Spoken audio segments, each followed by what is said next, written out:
Alrighty guys, so this is going to be an updated Sly 1 any% speedrunning tutorial for the remastered version of the game. This is for the PS3 only. This is the digital remastered version, so not the PS2 version. And there's a few things I want to go over before we get into the tutorial. So if you guys want a quick reference to a good run to watch, to learn all the updated strats very quickly, and if you just need a quick reference, I'd recommend going on speedrun.com and going to the any% tab and filtering by the remaster. So this is the PS3 version that this tutorial will be based on. And if you go to the top or the second run, either one of the two, Augie's run is a little bit more outdated. So my run does all the new strats as of today. So if you guys need a reference for a good run to watch, this would be my recommendation. Alrighty, we're going to hop right over here to the PS3 home screen, and if you're playing on the NTSC version, meaning the North American version of the game, you can actually skip the health and safety warning that plays when the game starts. So if you're playing on the NTSC version, what you can do from the PS3 home screen is go over to Settings, go to System Settings, System Language, and you can change this to Dutch, German, Italian, Japanese, or Korean. All of these work. I always use Dutch, just makes the most sense for me. So I'm going to use Dutch, and you'll notice when I start the game here, the health and safety warning will not play. So this saves about 7 seconds per reset if you're playing on NTSC, so this is definitely worth doing.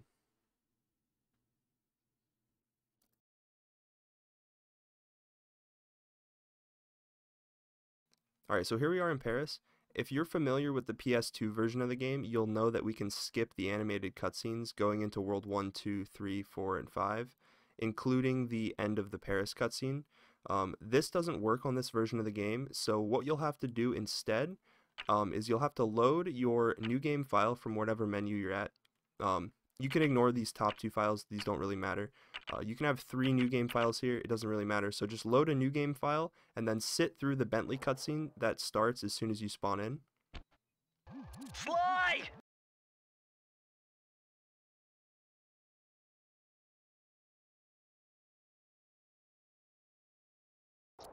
Alright, so now that the cutscene's over, you can save the game over this empty file.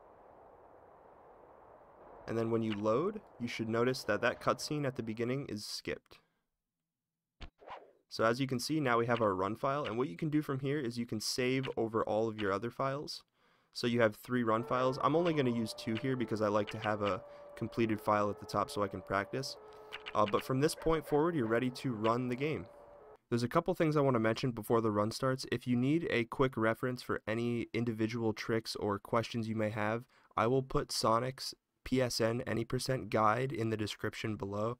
It'll be the first link in the description, and it should go over most of the technicalities and tricks of the any% run on PSN, so check that out if you want a quick reference.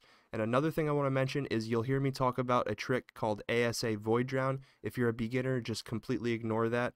If you would like to learn this trick, it's very, very difficult, and you'll need to do a slightly different route. But it'll be the first link in the description right above the World 2 skip. So if you want to learn that, feel free, but I would not recommend it for any beginner. Just do what I do in the video, follow along, and you should be good to go. Alrighty, so now I'm going to show you guys what the beginner route looks like if you don't want to do ASA Void Drown and it looks too difficult for you. This way is a lot more easy, beginner friendly, and you get to start the run with 5 lives instead of 1. So less chance of game over for any mistakes you might make.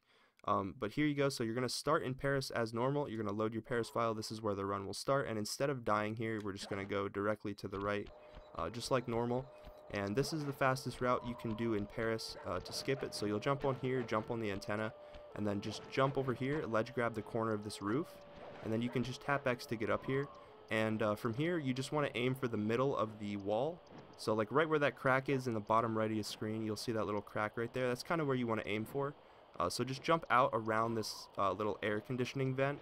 So I like to just jump to the right and then just double jump and hold back in, and then the roof will sort of take you down.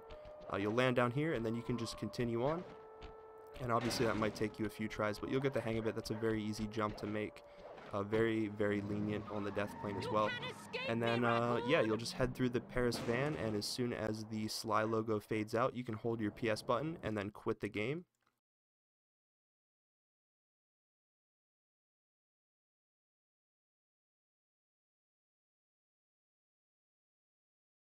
Alright, so right here you can just spam the start button to skip these little animations.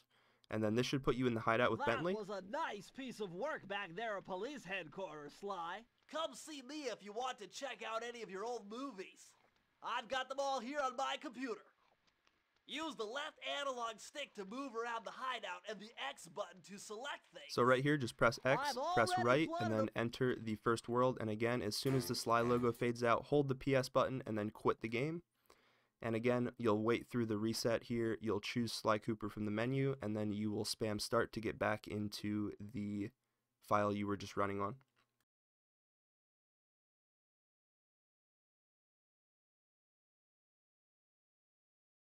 And if you're playing on the Sly Collection or you're playing on the PS Now version for the PlayStation 4, it may be actually slower to reset for these cutscenes. You'll have to time your resets yourself.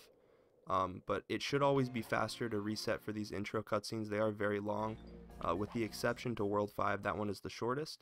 So right now this will put us in a Stealthy Approach, and you will not have a charm here because we didn't do the deaths in Paris.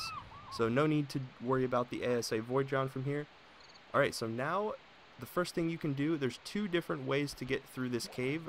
One is very, very beginner friendly, and I'll show that off first. So if you don't want to mess with any random out-of-bounds movement, just walk forward, enter this cutscene, pause the game. Make sure Bentley's binocucom opens so you can see Bentley start to talk.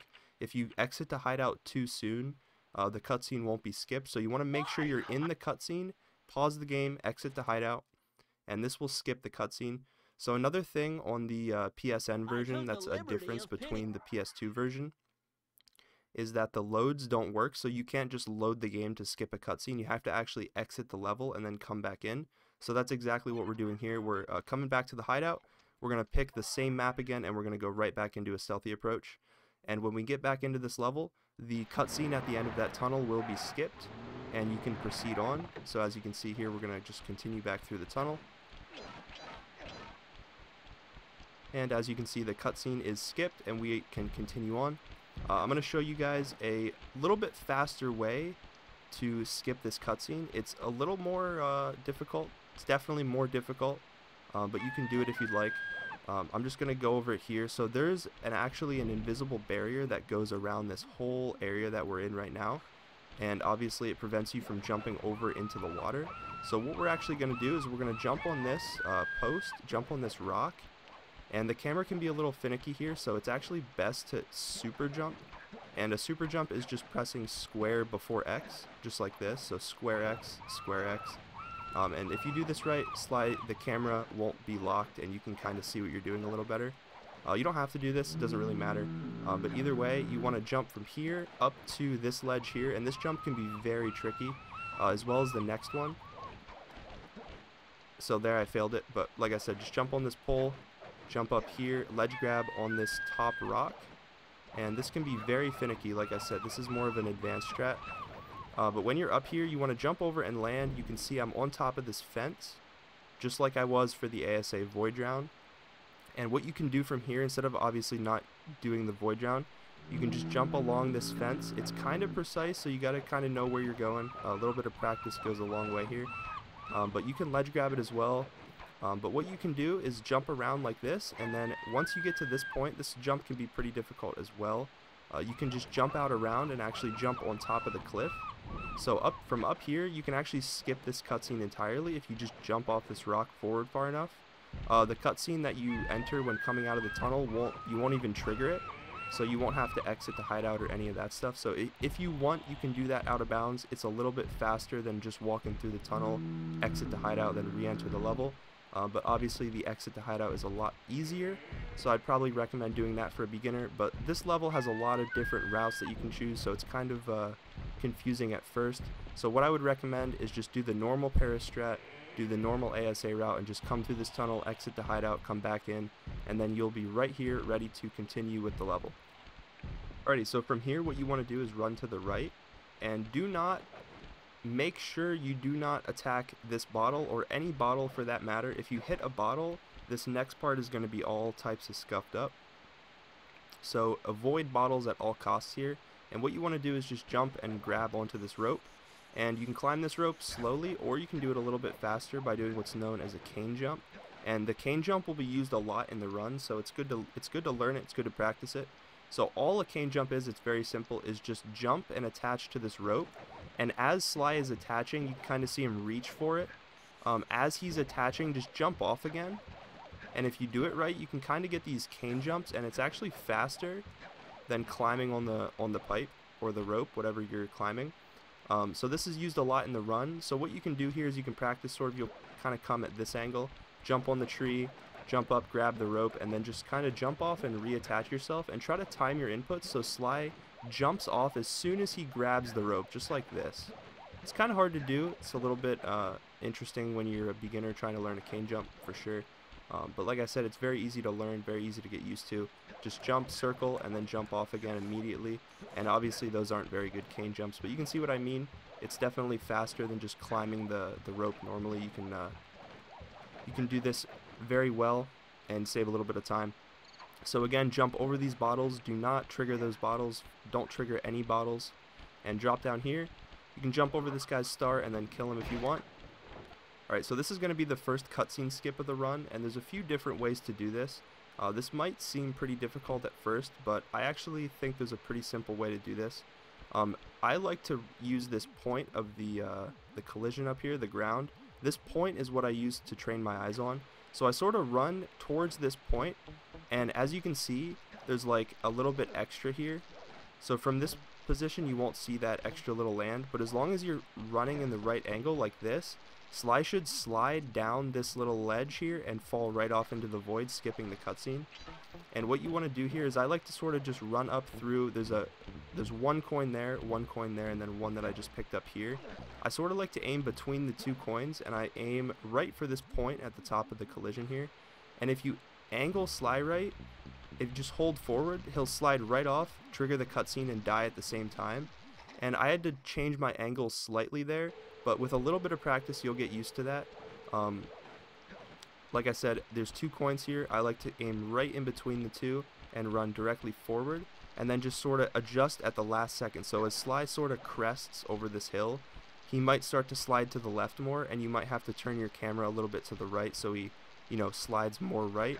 But once you're holding this angle and running directly at that hill, I don't really touch my left analog stick. I mainly use the right analog stick to control where Sly's going, right? So you can see here I'm holding forward, but I'm using the right analog stick to sort of control Sly. And that's how I like to do this.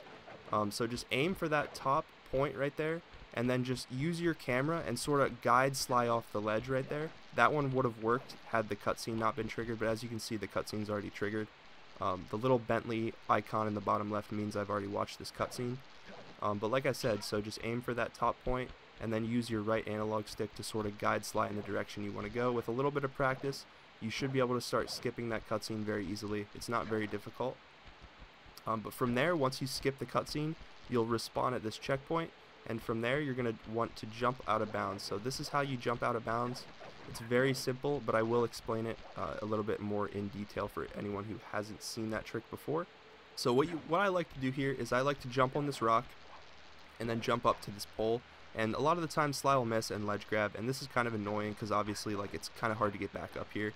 But what you want to do is just hold forward and jump at the same time, and you should land here. It's very, very easy to get up on this pole. So just jump on the rock, jump to the pole, or alternatively you can just double jump and ledge grab the pole and then just jump up like this. It's a little more finicky like that, but should still work the same. So as you can see, Sly's toes are sort of pointed out on the side, and this is exactly what you want. If you're more towards the middle and you try to jump, Sly will just bonk his head and you won't be able to get anywhere. So once you're on top of this pole, sort of inch your way out to the edge just like this, and in the top middle of my screen, if I turn my camera to the left, you can see where I'm ledge grabbing. What you want to do here is I like to just turn my camera to the left until it hits this this rock, this overhang here, and you'll notice it. It's very easy to tell when your camera's hitting that rock. That's how I kind of like to line my camera up here. And then from there, I like to just hold down and double jump, and you should be able to make it if you just curve left at the last second. Jump on this pole, turn your camera just a little bit, make sure it's against that overhang. You can sort of inch your way out if you need to, and then just sort of double jump down, and at the last second, curve your analog stick to the left, and you should make it up here very, very consistently, and that's very easy to do, so it shouldn't give you too much issue. But from here, once you're up, you can just continue on this way. And there's a part right here that you can fall in. I'll show you guys that now. So if you fall down here, you're kind of screwed, but what you can do is actually turn around and run back up and then jump. What you want to do here is you want to double jump across so you can land here on this invisible collision. From here you can run along the left side of this, and then what you want to do is just drop down on this rock. Don't jump, just drop down, and again just drop down here as well. Just keep pushing forward and land right here. And this skips this gate cutscene. So there's a cutscene on the other side of this gate where Bentley tells you how to, you know, climb a hook or attach to a hook. And obviously we know how to jump and hit the circle button, so we don't need to worry about that. So you can continue on here as normal, just jump across these. Very, very simple stuff. Kill this guard. And obviously these cycles are going to be different for me than they are for you because I waited there. But there's a trick you can do here. It's called valve jump.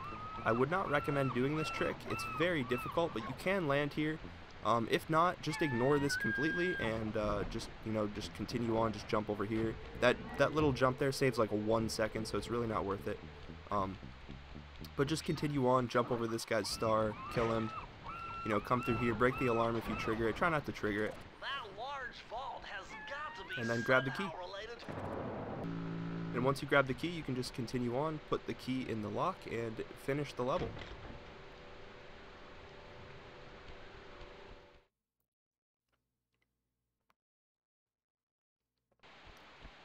From here, what you want to do is just load the game to skip this little section, and this should put you in the very beginning of Prowling the Grounds.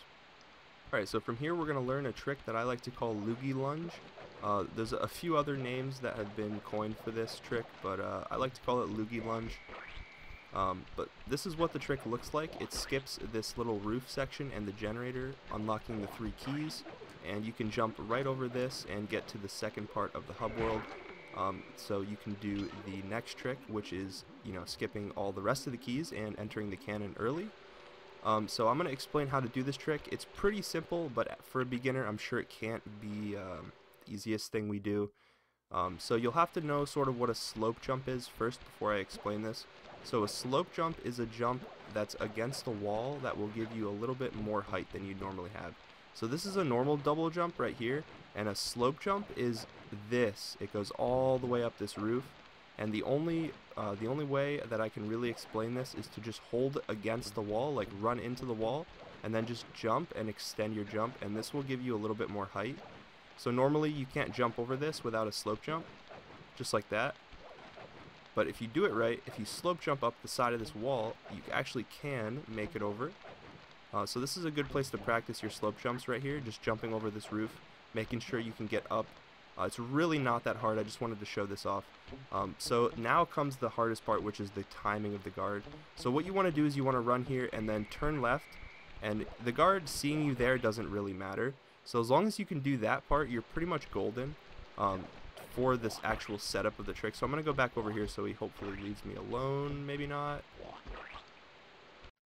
So what you want to do is immediately upon spawning in, this guard is on a cycle, and this cycle is the same every single time you spawn in. So if you're fast enough, you should be able to run into this corner and trigger the guard at the same time. So as you can see, I triggered his light, I ran into this corner, and this is actually very safe. This guard is not actually going to attack me for another like 2 to 3 seconds.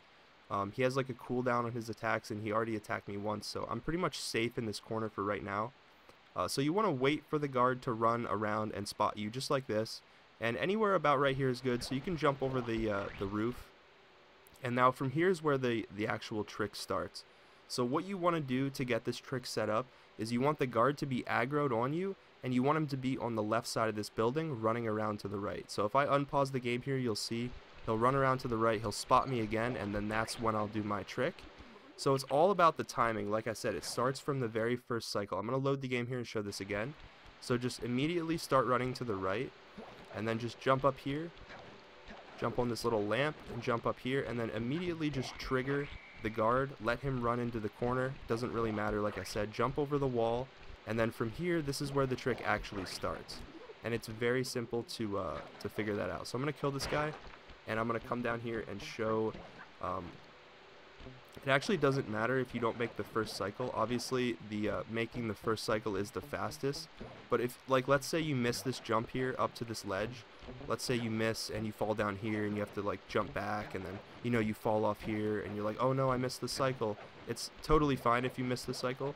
Just jump up here and wait, and when you see the guard turn around, then you can do your run up to this corner, and I'll show you what that looks like now as well, just so you have an idea of what it looks like. Like I said, this trick might look confusing, but it's really not. So like I said, I'm going to jump over here and just miss. I'm like, oh no, I missed. I'm going to be late for the cycle. And like, as you can see, I'm late. So I'm just going to wait here. You can even run up and just wait. Trigger the guard, run into your corner. Let him, come over here, get close to you, jump over. And then what you want to do from here. So this is the actual trick. So from here, the guard will be running to your right. It'll be coming around the roof. And I know a lot of people like to run into the corner. That works too. You can run into the corner. I like to be a little bit farther out to the right. Anywhere in this position works though. So I'm going to unpause the game here, and the guard is going to run pretty much right up behind me, and that's when I'm going to jump. So as soon as the guard pretty much touches Sly, I'm going to jump. So as you can see, I waited pretty long there and it still worked. Again, I'm actually not going to load. I'm just going to jump back down, see if hopefully it doesn't kill me here. Yeah, so I'm in the corner. We're going to do this again. Jump over the roof, land in the corner. Some people like to run. I like to just stand still. It doesn't really matter. But this is just a double jump, so that's all this is. So once you're here, bait the guard, jump over the roof. And then from here, let the guard run around to the right.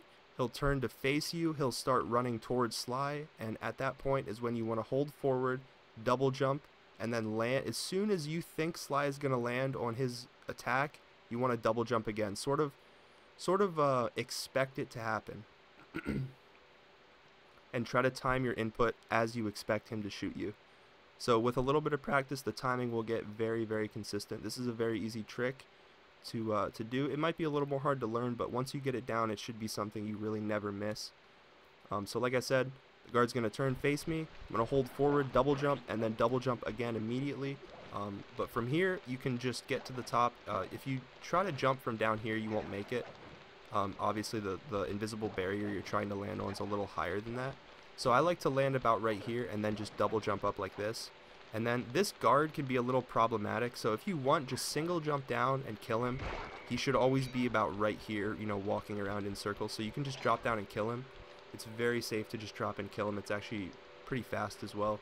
So from here, you're just going to jump down this way, and make sure you do not double jump over here like that. If you double jump across like that, you're going to trigger a cutscene. So what you want to do is drop down, kill this guard, and then run in between these two chimneys right here, and then drop down. If you're too far to the right, there is a Bentley cutscene that spawns right here, and the trigger for it is pretty massive. So if you jump in the wrong way, you will trigger that cutscene and you'll lose a bunch of time. But when you drop down here, you should be good to go. So from here, you're going to do a super jump to skip into Raleigh's boss fight.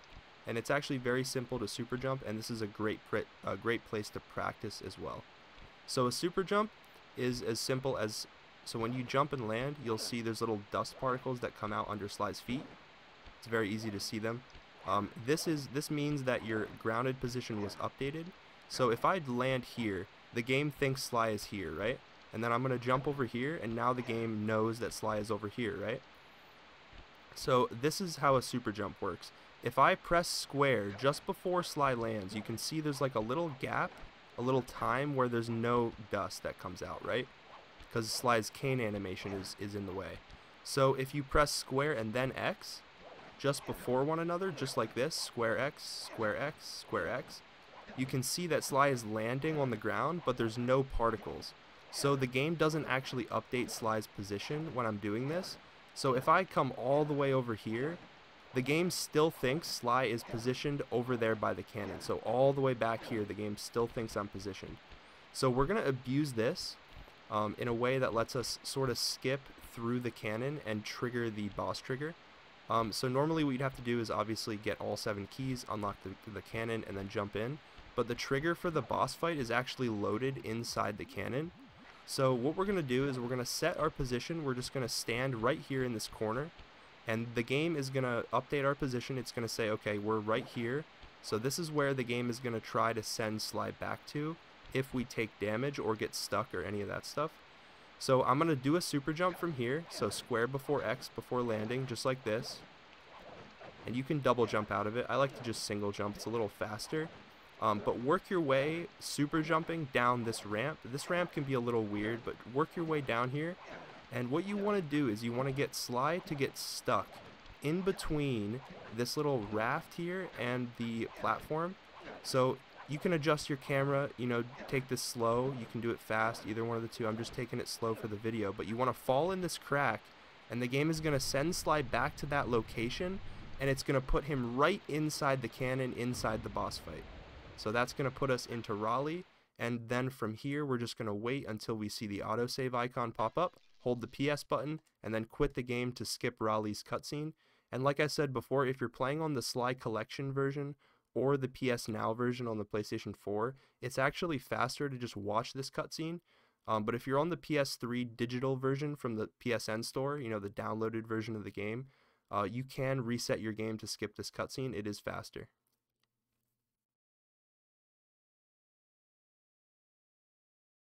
So here we're just going to spam start again to skip these little animations. Resume the game.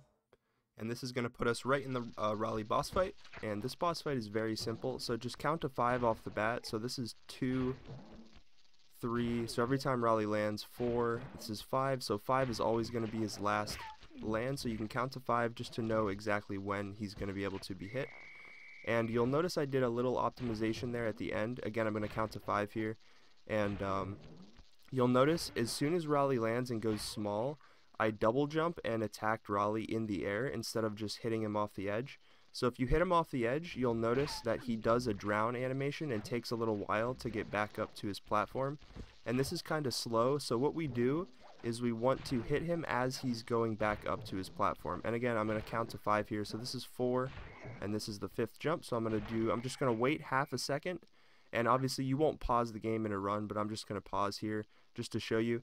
Raleigh lands, I wait half a second, and then I'm just going to double jump, swing my cane, and you should hit him in the air as he goes back up to his platform, just like that. And on the last phase is a little bit different. This one you're going to want to count to 6, so he'll land, and then he'll swing his tongue 1, 2, 3, 4, 5, and 6.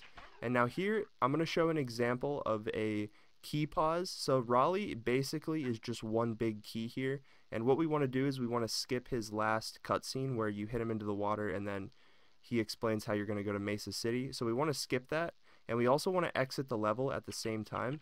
Alright, so what you want to do here is what's known as a key skip. It's the same exact thing we do when we skip the key animations in other levels. So all it is you press square to swing your cane and then pause the game immediately after swinging the cane. There's a little bit of a timing to it, but it is very lenient. And I'll show an example now of what it looks like to do this on a key. It's the same exact concept here. What you do is you just swing your cane, pause the game right after, and then exit the level on the autosave to skip the animation. And I'm going to do the same thing here. This might take a little bit of practice, but it's really not too hard to get used to. So I'm going to resume the game here. Obviously you won't pause the game in your run, but I just paused here for the sake of the video. So I'm going to press square and then start to pause the game. And that's perfect. You'll see the autosave icon come up, and then you can exit the level from here. And this is going to spawn you in a different area of the hub world. It's actually going to spawn you very close to this charm here. So as soon as you spawn in, you want to run over here and immediately pick up this charm. As soon as it lands on your back, you're good to exit to hideout. And from here, you have a charm, and now we're going to go into World 2 and start Rocky Start. Press X, and then as the Sly cutscene fades out, we're going to pause we're going to hold the PS button, quit the game to skip the cutscene, and then restart the game as normal.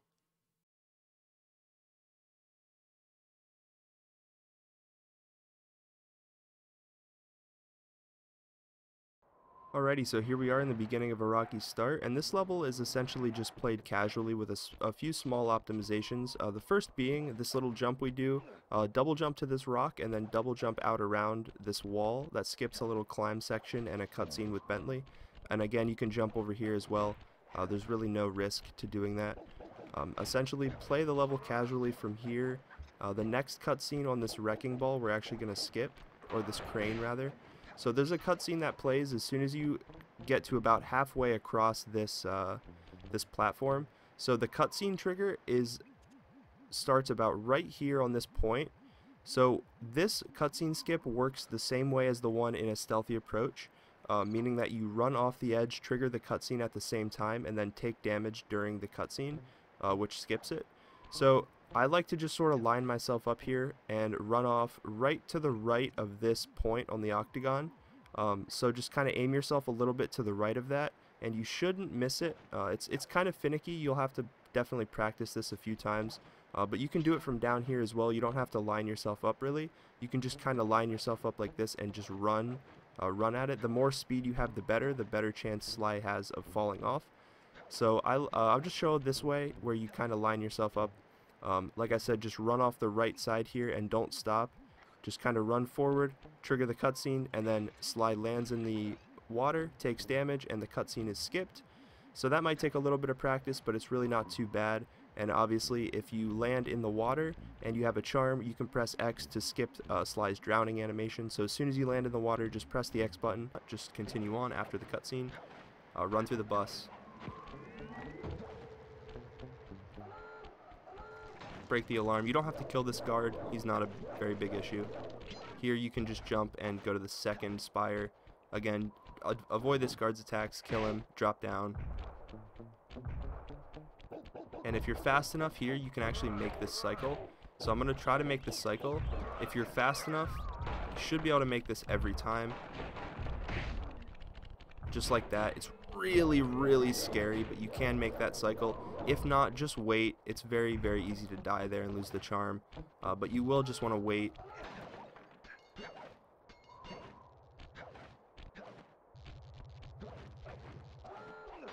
And then just jump up here casually and break the key.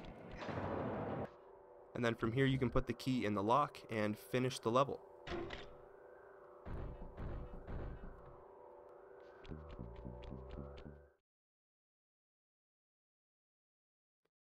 From here what you want to do is load the game immediately. And this will spawn you right in a cutscene.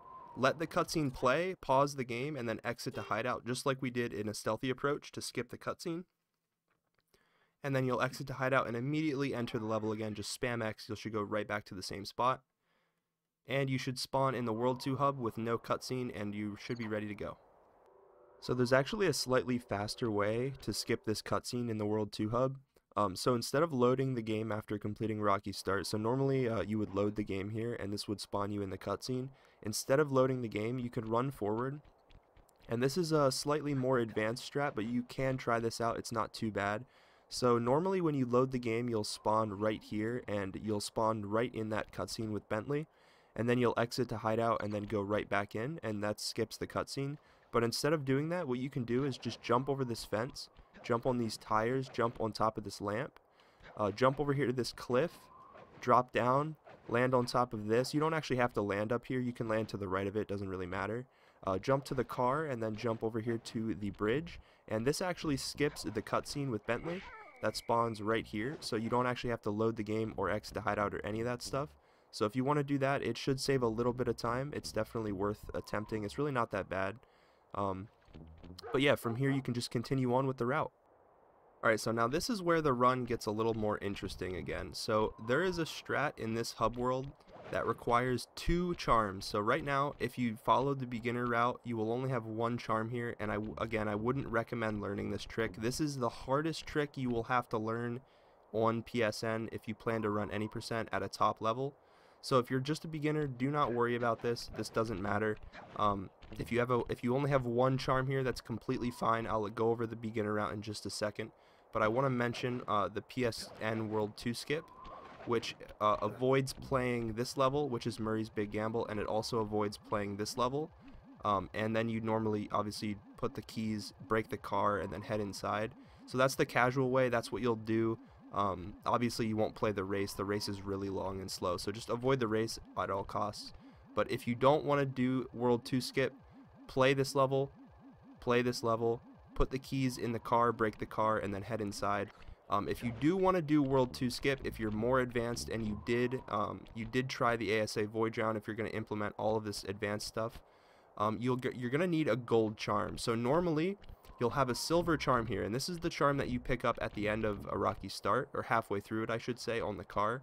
So you should always get that charm, but the other charm that you want to grab is actually in World 1, and I'm going to show that right now. So normally when you finish a Stealthy Approach, you do, say you did the Void Drown, you know, you got your charm in Paris, you did the Void Drown, and you spawn here, prowling the grounds. What you want to do is, obviously you won't have a charm here, this will be your first charm that you'll pick up in the run. You'll come over here and immediately pick up this charm, turn around, and then do your Loogie Lunge. And this cycle is going to be a little different for you, but that's completely fine. Like I said, just jump up here, stand here, and then just wait for the guard and do your normal setup. Do not lose the charm. If you plan to do World 2 skip, you will absolutely need the charm. So do not lose it like I just did. If you lose it, you have to load the game and do it all over again. So if you have a gold charm and you are wanting to do World 2 skip, this is what you'll have to do. I know I glossed over this earlier, but like I said, this is more of a beginner route than anything. I only recommend this strat for the most advanced players, the people that really know how to play the game and have past experience speedrunning for sure.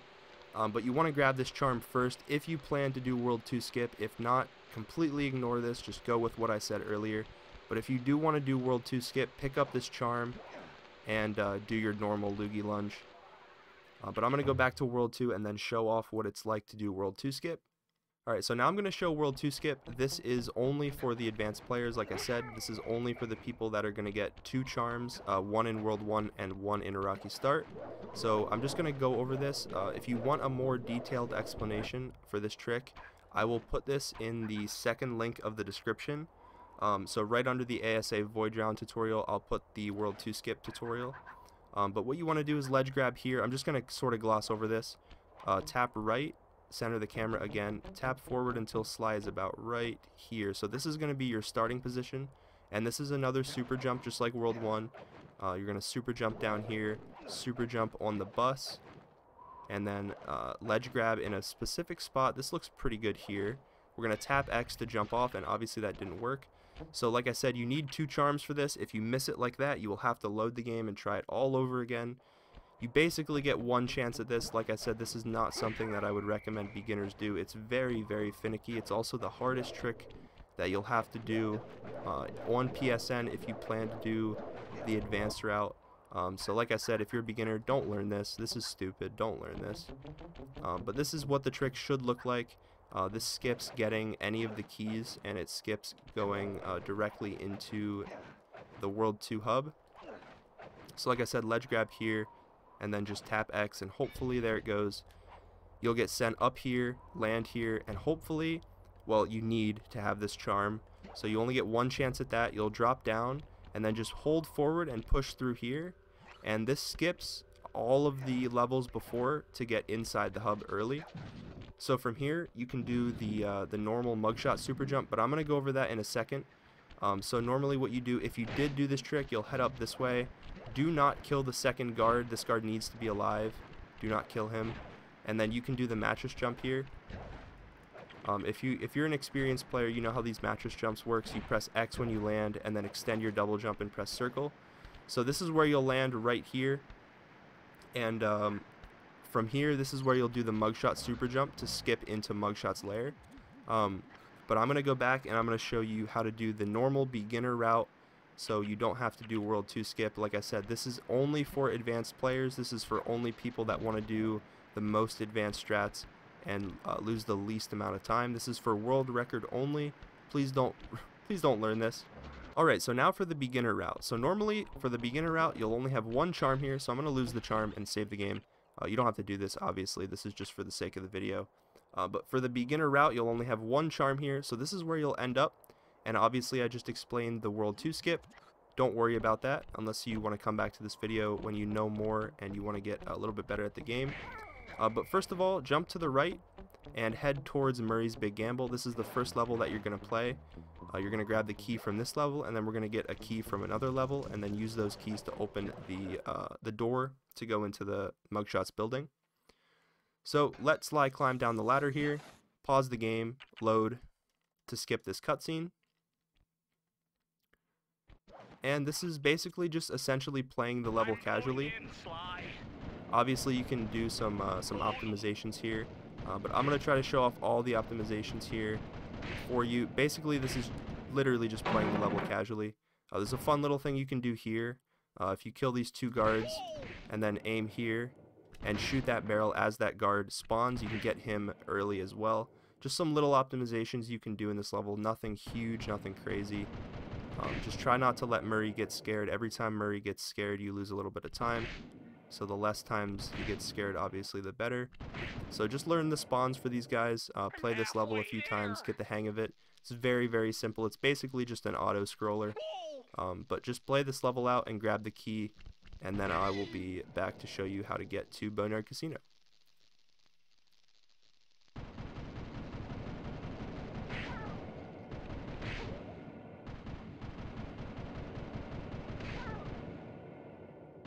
I'm almost done. Awesome. Alrighty, so Murray's going to grab the key here. We're going to watch this key animation. Alrighty, so after Murray picks up the key, you should spawn right outside the level right here, and you're going to continue forward and just jump into the train. And there's something a little scary here, so I'm going to wait just to show you, but this guard cycle is really, really bad. If you jump down here and you land right here, this guard will kill you, so be very careful exiting that level. And then you're going to head to the right and enter Boneyard Casino, and this is the last key that you'll have to get in World 2. So first things first, just run to the right here, attack the lever, run through, and then just follow my route here. Here, this trick is very easy. Just double jump right here, and you'll never miss it. It's very, very simple. Just don't overthink that jump. It's very simple. Just double jump over right where I did there. You should have no issue. And then just head through this tunnel normally. Kill this guard, and then this jump right here is pretty difficult, so I'm going to show this off anyway.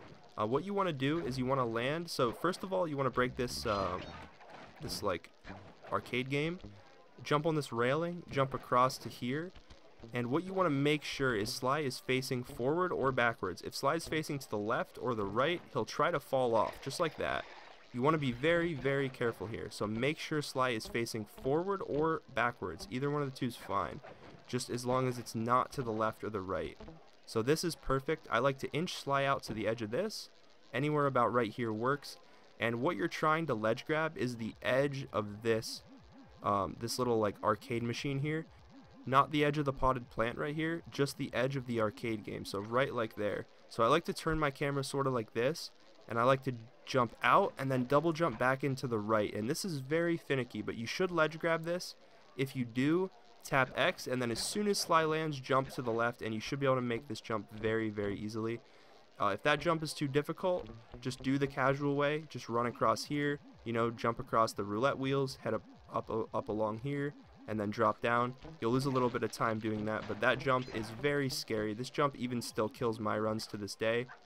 So just be careful with that. It's very risky, and it's sort of an advanced strat, so I wouldn't recommend learning it off the bat. But if you feel confident and you feel like you want to learn something new, this is something to mess with. It saves a lot of time, so it's definitely worth implementing at a point. But I wouldn't recommend it for your first run or even your second run. Just try it out, see if you can get it. If not, if it's too difficult, just go around the casual way. It doesn't really lose that much time. But anyway, so when you're over here, just climb this rope like normal. And the rest of this level is pretty much just played casually. Just jump across here, and then you can drop down, kill the guard. And you want to be careful on these roulette wheels. You don't really have to necessarily worry about triggering the alarm. Just be careful with your jumps, because the game can just kill you if you land in the wrong spot here. I almost wish it would happen so I could show it off. But if you land in the wrong spot, like on the edge of one of these, for example, Sly can actually clip through and hit the electric floor from below, and you'll die. But there is a checkpoint right there, so it's not the end of the world if you do fall through. Just be careful when you're jumping on these. Just be really careful. And then obviously just climb this last rope, jump over here, and you can land on the green section, and then turn your camera in the air to make this thing move a little faster. I don't know if this is a placebo effect or if it's just me, but land here, and then from here you can do what's called a key skip.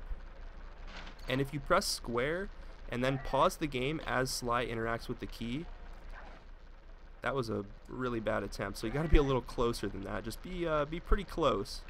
You can also do this in the air, but it's a little more risky in the air. So I like to just get kind of inch close to it. Press square and then pause the game at the same time. Well, a little bit after. So square and then start. So just like that. And if you do it right, the autosave will come up, and then you can just exit level and skip the whole key animation. So it saves a little bit of time doing that.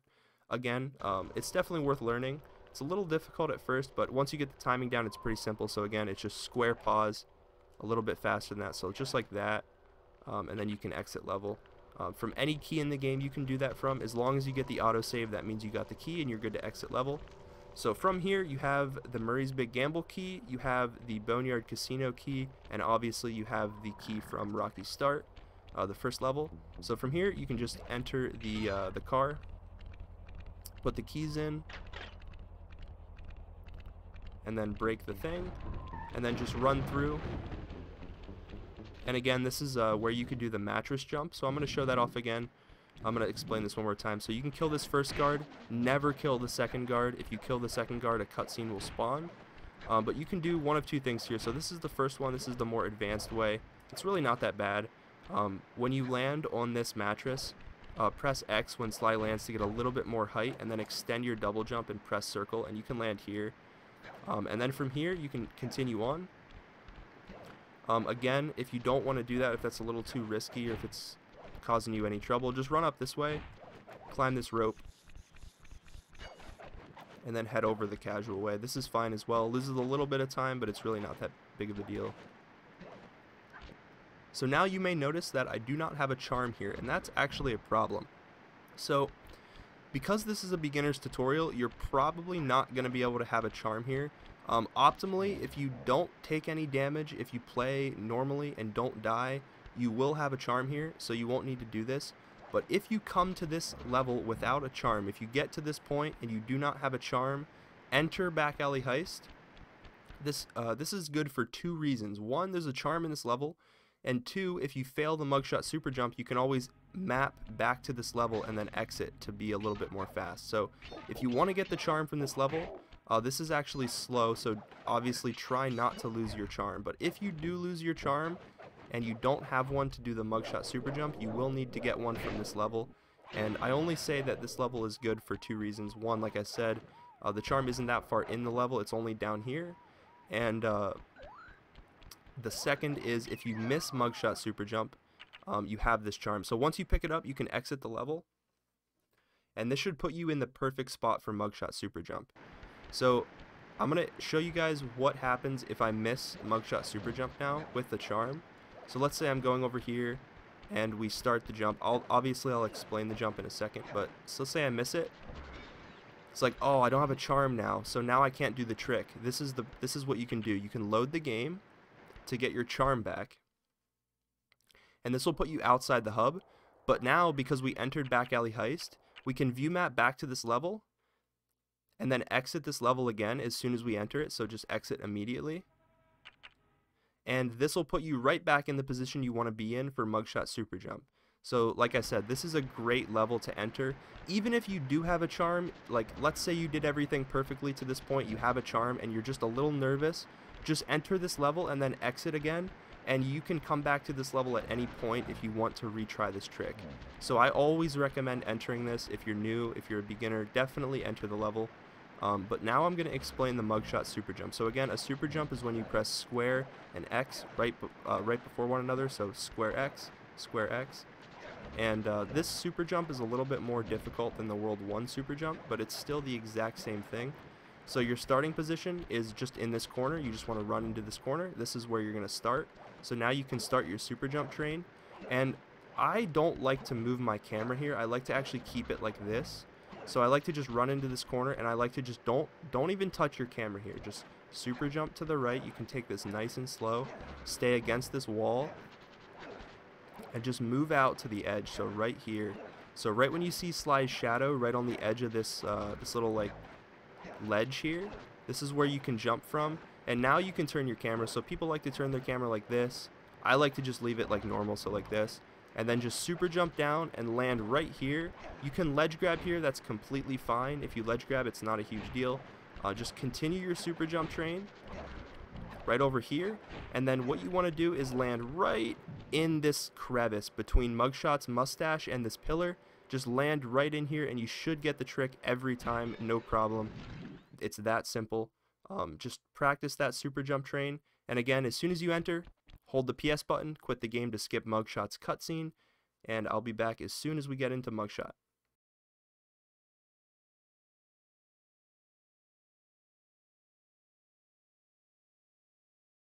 Alright, so the first phase of Muggshot is very simple. Just follow the exact route I do here, and as soon as you hear him cycle his guns up, ready to shoot you, just double jump. He'll never hit you. It'll be completely fine.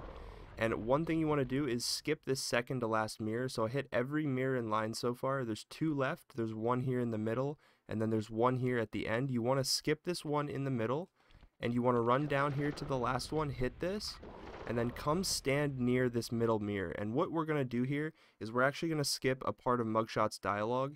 We're going to override his dialogue with Bentley's dialogue.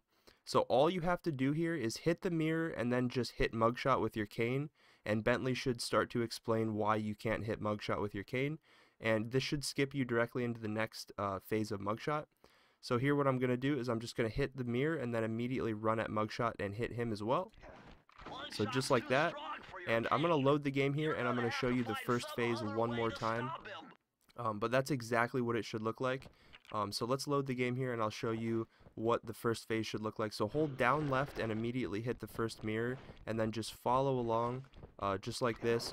Like I said, double jump whenever he shoots you to avoid his attacks. Skip the second to last mirror here, hit the last one, and he's going to come down the middle here. And again, I'm just going to hit the mirror and then hit Muggshot right after. This will skip us into the second phase.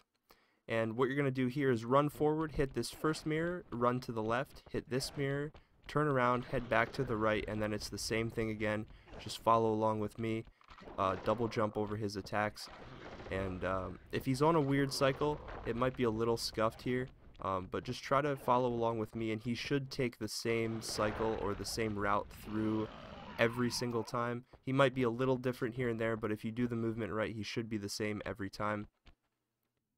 Alright, so in the third phase of Muggshot, you do not want to have a charm. So if you have a charm in this boss fight, you will want to lose the charm before you get up to this point. You do not want to have a charm here. You can have a charm here. There's a more advanced strat that you can do. If you want to keep your charm here, it's possible. But for the beginners, I'm just going to say lose the charm somewhere in the fight, deliberately jump off, get hit, either one of the two works. Just make sure when you get to the third phase of the fight, you do not have a charm here.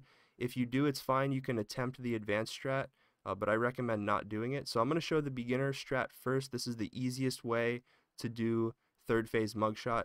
So what you want to do is just jump forward and then just jump back, land here, just wait for him to shoot, hit the mirror, jump over, and you can skip some of these spires like I'm doing here, and just wait for him to shoot, hit the mirror, jump around. This is very, very simple.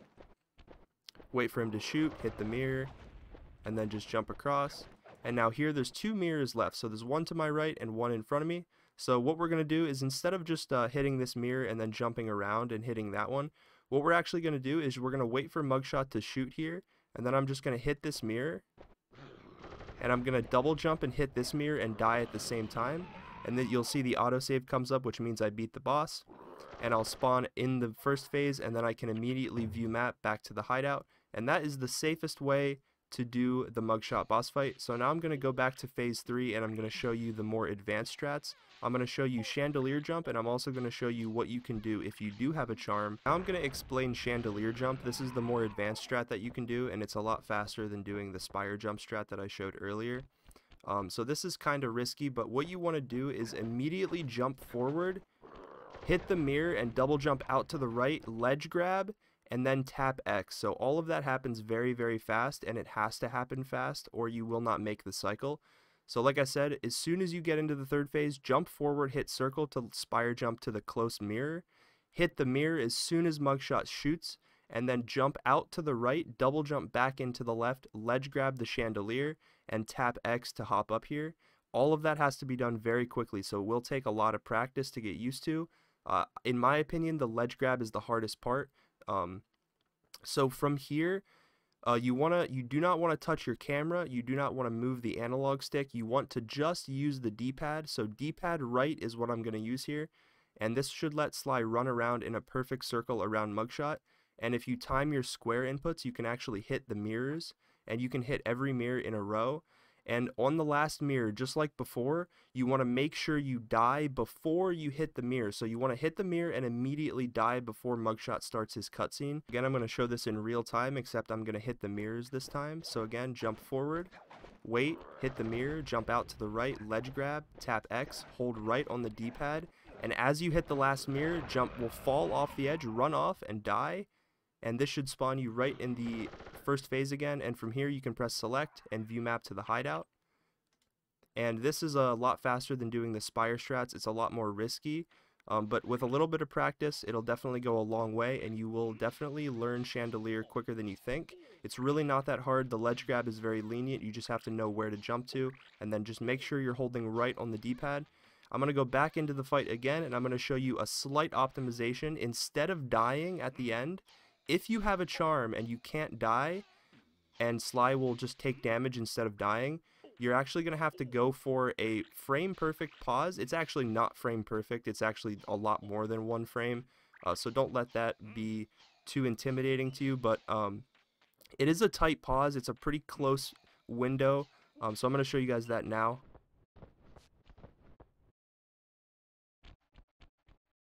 Alright, so again, you'll see me do Chandelier jump here, spire jump forward, wait for Muggshot, hit the mirror, jump out to the right, ledge grab, hold right on the D-pad, hit the mirrors, and on the last mirror you want to fall off and pause the game. You'll see the autosave icon comes up in the bottom left, which means I beat the boss. If you don't see the autosave and you pause too early, you're pretty much screwed. You'll probably have to load the game here and retry the whole boss fight again. So like I said, this strat is very risky. Only really worth it if you have a charm and you're going for top times. This strat saves about 7 seconds if you get the pause. If you miss the pause, it's really, really bad. But if you don't have a charm here, you can always attempt the pause. You can always just fall off the edge and try to pause the game. If you miss the pause, just unpause, let Sly die, and then you'll spawn in the first phase of the fight again. But that's the pause strat. Like I said, it's really risky. It's only really worth it if you already go for Chandelier and if you want to have a charm going into World 3. So this is definitely worth attempting, but I wouldn't recommend it for beginners as it's very difficult to perfect. From the hideout, just press right and then enter World 3, again resetting your game as soon as the Sly logo fades out.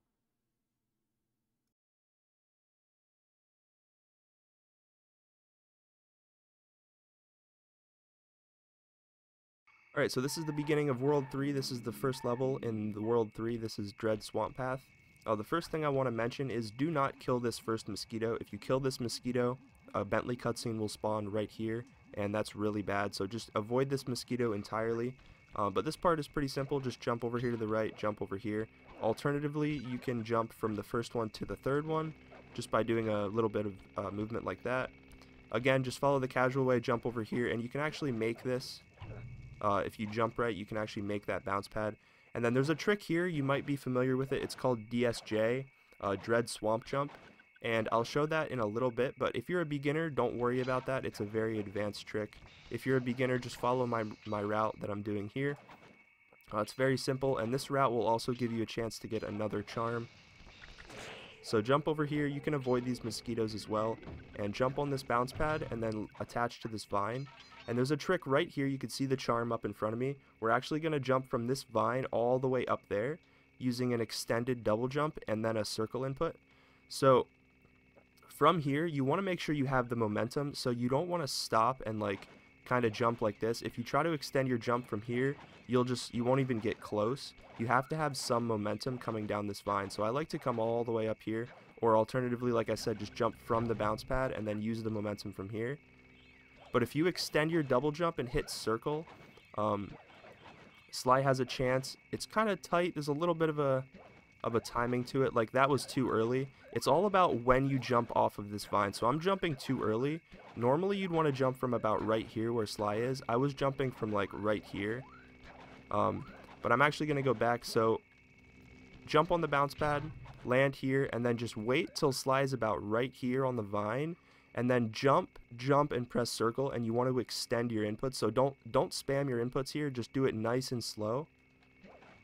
So just like that, and that was really close. So let me try this one more time. Again, you want to have some momentum, X, circle, and you want to kind of aim for the right side of this. If you aim more for the left, if you try to ledge grab over here, Sly will miss. So what you want to do is just pick up the charm when you're up here, and then you can drop down here. This is where you'd want to go. But I'm going to show you a way to avoid that. So let's say you come up here and you miss the jump. Like, let's say you jump too early, you miss. You can still get this charm, jump on this bounce pad, and then land up here. And from here you can drop over. You can grab the charm and then drop down. Alternatively, if you can't do either of those strats, you can just play it the casual way. Just, jump over here, jump on the bounce pad. And instead of going behind the waterfall, you can actually just jump on this, land up here on the vine, and then just jump across like this. This is the slowest way, but this works too. So there's 3 different methods you can do there. Nuka jump is the fastest, and it's also the hardest. If you miss Nuka jump, you can obviously use this bounce pad, jump up here, grab the charm anyway. And if you can't do either of those strats, just try to do the casual way, jump up on this vine, and then drop down here. And that should be fairly simple for you guys. Like I said, Nuka jump is slightly advanced. It's really not too bad once you get the timing down. So just practice that jump. Make sure you have the momentum. Make sure you're jumping from the right spot on the vine. It's like right here. As Sly starts to come down is when you want to jump. And like I said, extend your inputs, and you should get Nuka jump fairly consistently. Alright, so now I'm going to show the trick called DSJ. This is the most advanced trick that you can do in this level, and I would not recommend beginners learn this. But this is what the trick looks like, and again, I'll explain it as soon as I do get the trick. But you land on this rock, and then you attach to this vine over here. Then you can jump on this and do the same vine strat we did last time to get over here as well. So that's DSJ. It's very, very difficult, especially for a beginner. The main problem for a lot of people is when you jump off of this vine, your camera flips 180 degrees in the air, which throws off your movement. And you only have the left side of this rock to land on. So if you land on the right side over here, you'll fall off every time. You have to land on the left side of this rock, and you have to land in the perfect way. So it's very risky. It's pretty difficult, pretty precise, but I will show you now how to do it slowly and in real time. So there's a lot of different ways that I know people do DSJ. I'm going to show you my strat, and I'm going to show you another strat as well. So normally I don't like to jump off here. Like, this is too far down for me. You can try to jump off here, but this makes the camera turn a lot more aggressive. So what I actually like to do is I like to jump off a little early. So about right here is when I jump off, and I kind of just jump off to the right. So just like this. And this should put Sly right over top of the rock. As you can see, I missed it there. But if you jump out to the right just like that, the camera turn should happen pretty quickly. And when it does, you want to double jump in the air, so use your second jump as the camera turns just to delay Sly a little bit longer in the air. So again, I'm going to jump off early, and then the camera's going to switch, and I'm going to press X at the same time. And this should let you land, this should put Sly right above this section you want to land on. And as you can see, this is right where you want to be on the left side of this rock. The other side, so the right side from this perspective, is the side that you do not want to land on. If I jump over here to the right, I'll slide off.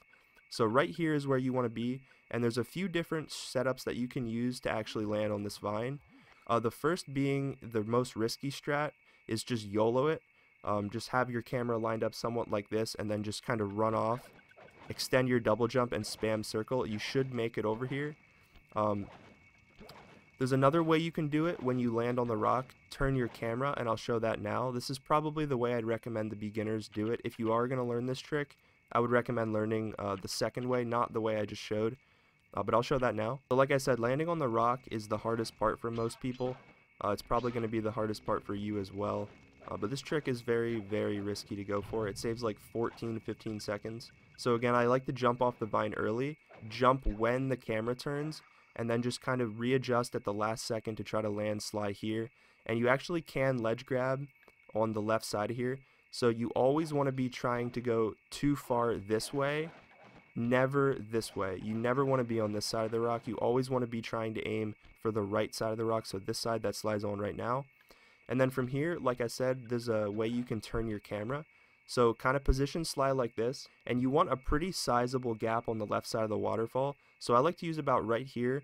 You can line your camera up just like this, and then hold down, extend your double jump, and you should land on this vine every time with that camera setup. So right there, I just turned my camera backwards, I held down, and then I extended my double jump and pressed circle, and you should always land about right here on the vine.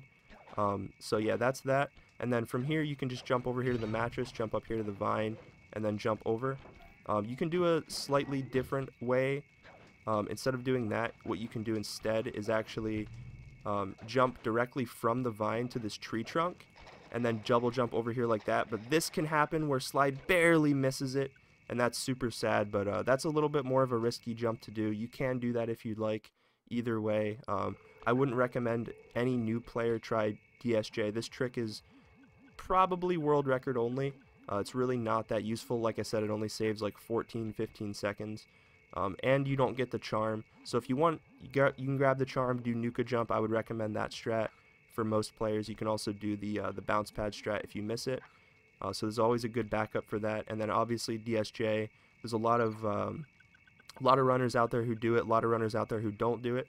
So just try it out for yourself. It's very difficult. You probably won't get it. But like I said, I wouldn't recommend learning this trick. So just do the casual way. Alright, so from here we're going to do another slope jump. Again, a slope jump is just push up against a sloped wall just like this. And then double jump, and slide should get a little bit more extra height. You can also make it from this rock too. If you land on this rock, you can just jump over. Both work the same. And there is a cutscene that spawns as soon as you walk down this ramp here. So we're actually going to skip that, and we're actually going to jump to this tree. And what you want to do is you want to make sure you aim to the middle of the tree. If you land on the left side or the right side, you'll slide off. So just run up to this edge, double jump, land in the middle of the tree, double jump again, land over here. Immediately run to this candle, break it, jump to the right of this guard, break that candle, break this candle, and then just continue along this way, and then break this candle. And then the last candle here is right here, and you can just bum rush these guys. As long as you swing your cane a bunch, they shouldn't hit you. Turn around, and then just grab the key. You can jump out to the left, and Sly will auto attack it. Save a little bit of time there.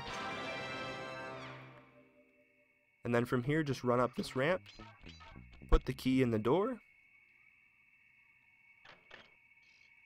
and then finish the level.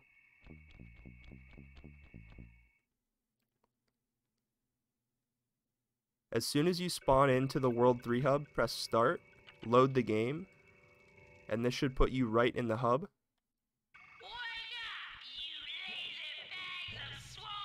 And then from here, follow my movement, and enter Lair of the Beast. And this cutscene we're actually going to watch, so run forward, and just watch this cutscene. What's with this industrial strength voodoo gate? Miss Ruby must really be trying to keep something out. Or maybe she's trying to keep something in. Alright, so after that cutscene, we're going to run up here to the left, and we're actually going to do a small optimization to jump on here and then jump up here early. This jump is very simple, so all you want to do is just single jump to this this trunk here. If you jump too far, you'll slide off the back of it. So I like to just single jump, land here, and then double jump back, hit circle. You should land up here every time. It's very, very simple. From here, just climb up this, and then from here, it's essentially just play casually. Jump over here to the right and latch onto this bone. And what we're going to do here is known as another cane jump. So this is a cane jump just like the one I taught you guys in a Stealthy Approach on the rope. So this is the same concept where you want to jump out to the side, reattach Sly to the bone, and then as soon as he grabs the bone with his cane, we're going to jump off just like that. And that'll give you a little bit more extra distance to your jump, just enough to make it out of bounds. So I like to turn my camera just like this. I like to hold forward and then just jump, circle, double jump, and then you should land up here. This is a great place to practice cane jumping. If you can make this without a ledge grab, you've done a pretty solid job. If for some reason you can't get this cane jump, you can just drop down here, ledge grab on this tiki, and then land up here, double jump out to the left, and then ledge grab this as well. So that works too. It's a little slower, but it does work. If for some reason you can't get this ledge grab, it's definitely worth knowing. It's a good backup to have. But like I said, so just jump, circle, double jump, and then you should be good, holding forward the whole time. This is a great place to cane jump practice, so do that. But once you're out of bounds, what you want to do is just double jump through this invisible wall here, and then Sly will ledge grab here, jump up, run down here, and then I like to just jump down this way, and then land here. So right here, there's two separate ways to get to the key from here. One of the tricks is advanced, and it's pretty difficult. It saves like 2 seconds. It's called snake jump, and I'm going to show that after I show the beginner strat. So the beginner strat, what you're going to do is just run up here, and again, this is going to be another slope jump, and don't be scared, you actually can't run through this, so you won't be able to die here. So just run forward, push up against this wall, double jump, and it might take a couple attempts, but Sly will ledge grab here, you can see that. So jump up from here, you'll land sort of inside this invisible collision, and then from here just jump in the direction of the vault, press circle, and you should land right here every time. If you fall in the water, your camera angle was a little off, but either try to land on top of the vault or land on the little rope here, or the vine. And then from here you're going to do another key skip. So this is the same thing we did in Raleigh. So just press square and pause the game right after. So square pause, you can practice that a little bit. And when you're feeling confident, walk up to the key, square pause, and right there you see the autosave. That means I got the key. Then from here, just exit the level. And I'm actually going to go back in the level and show you guys what snake jump looks like. So what you want to do is drop down here, and this platform here is a little misleading. Like I said, so this will not be a beginner strat. This is definitely an advanced strat. This jump is pretty hard to make, but it saves 2 seconds. Like I said, it's not really worth it, so I wouldn't recommend doing this. You can attempt it if you're behind, or if you don't really care if you miss. But dying here is a pretty big waste of time, so I wouldn't recommend doing this unless you're pretty confident. So like I said, this is pretty misleading. If I jump to the left here, this is as far left as you can go. So if you run off here, like if I were to walk forward here, I'd fall off.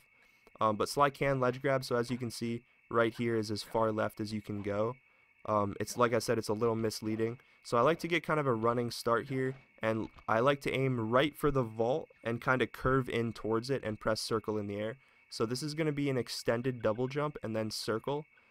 So I like to get a running start here, just like this, extend the double jump, press circle, and Sly should land right here. Sometimes Sly will miss and ledge grab, but if that happens, it's kind of sad. But like I said, that jump saves about 2 seconds. It's not really worth learning. It's pretty precise, and you have to jump off at the right time. So I'll show this all one more time in one full motion with snake jump. So like I said, just slide down this vine casually, and then you'll do your cane jump off of this bone. Land up here, do a double jump up here, keep running, and like I said, I like to get a running start, so I drop down, and then I kind of just jump like that. It's really risky to do that. Like I said, it saves 2 seconds. It's not really worth throwing your runs to this trick. But from here, normally, obviously there'd be a key here. Because I completed the level, there's an aura. But normally what you do is you do your key pause, exit level, and then it's on to the Piranha Lake minigame. Alright, so from outside of Lair of the Beast, you're going to drop down and head to the right. And again, here you can do a cane jump. You can do 2 cane jumps if you'd like, and then kill this guard. Or alternatively, you can just climb this bone casually. Either way works. Cane jumping is always faster. But from here, just enter Piranha Lake.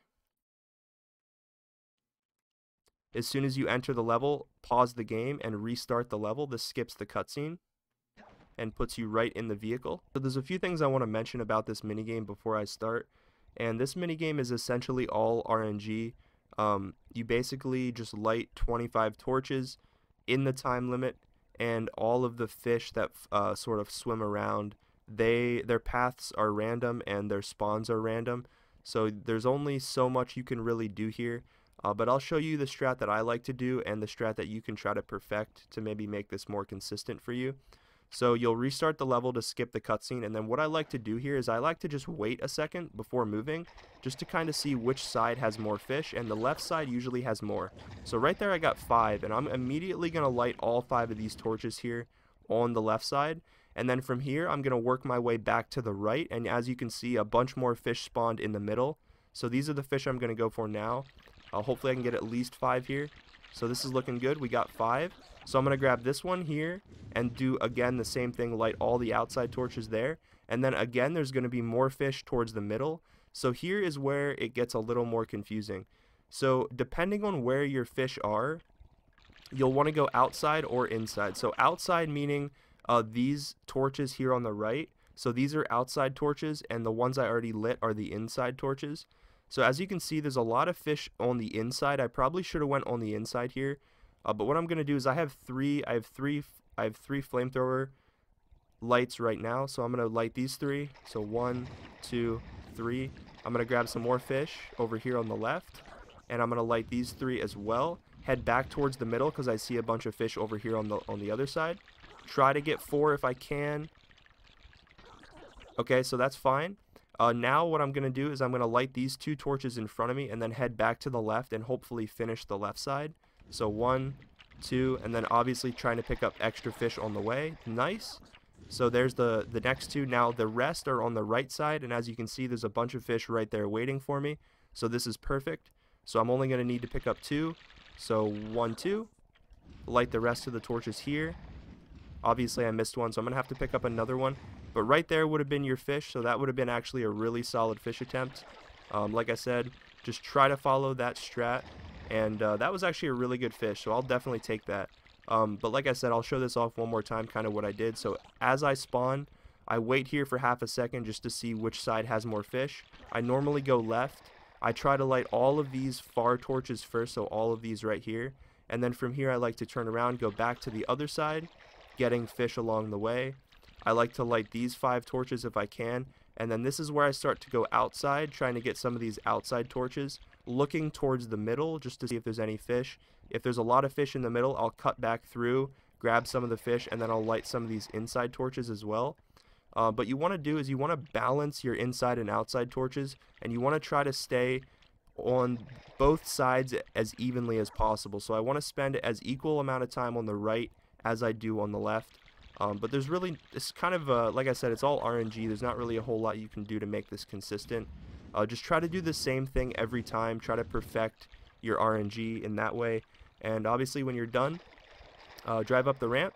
And as soon as you enter this little crevice here, Sly will automatically jump off of the swamp skiff in towards the key. And you want to try to time your pause as soon as Sly interacts with the key. So just like this.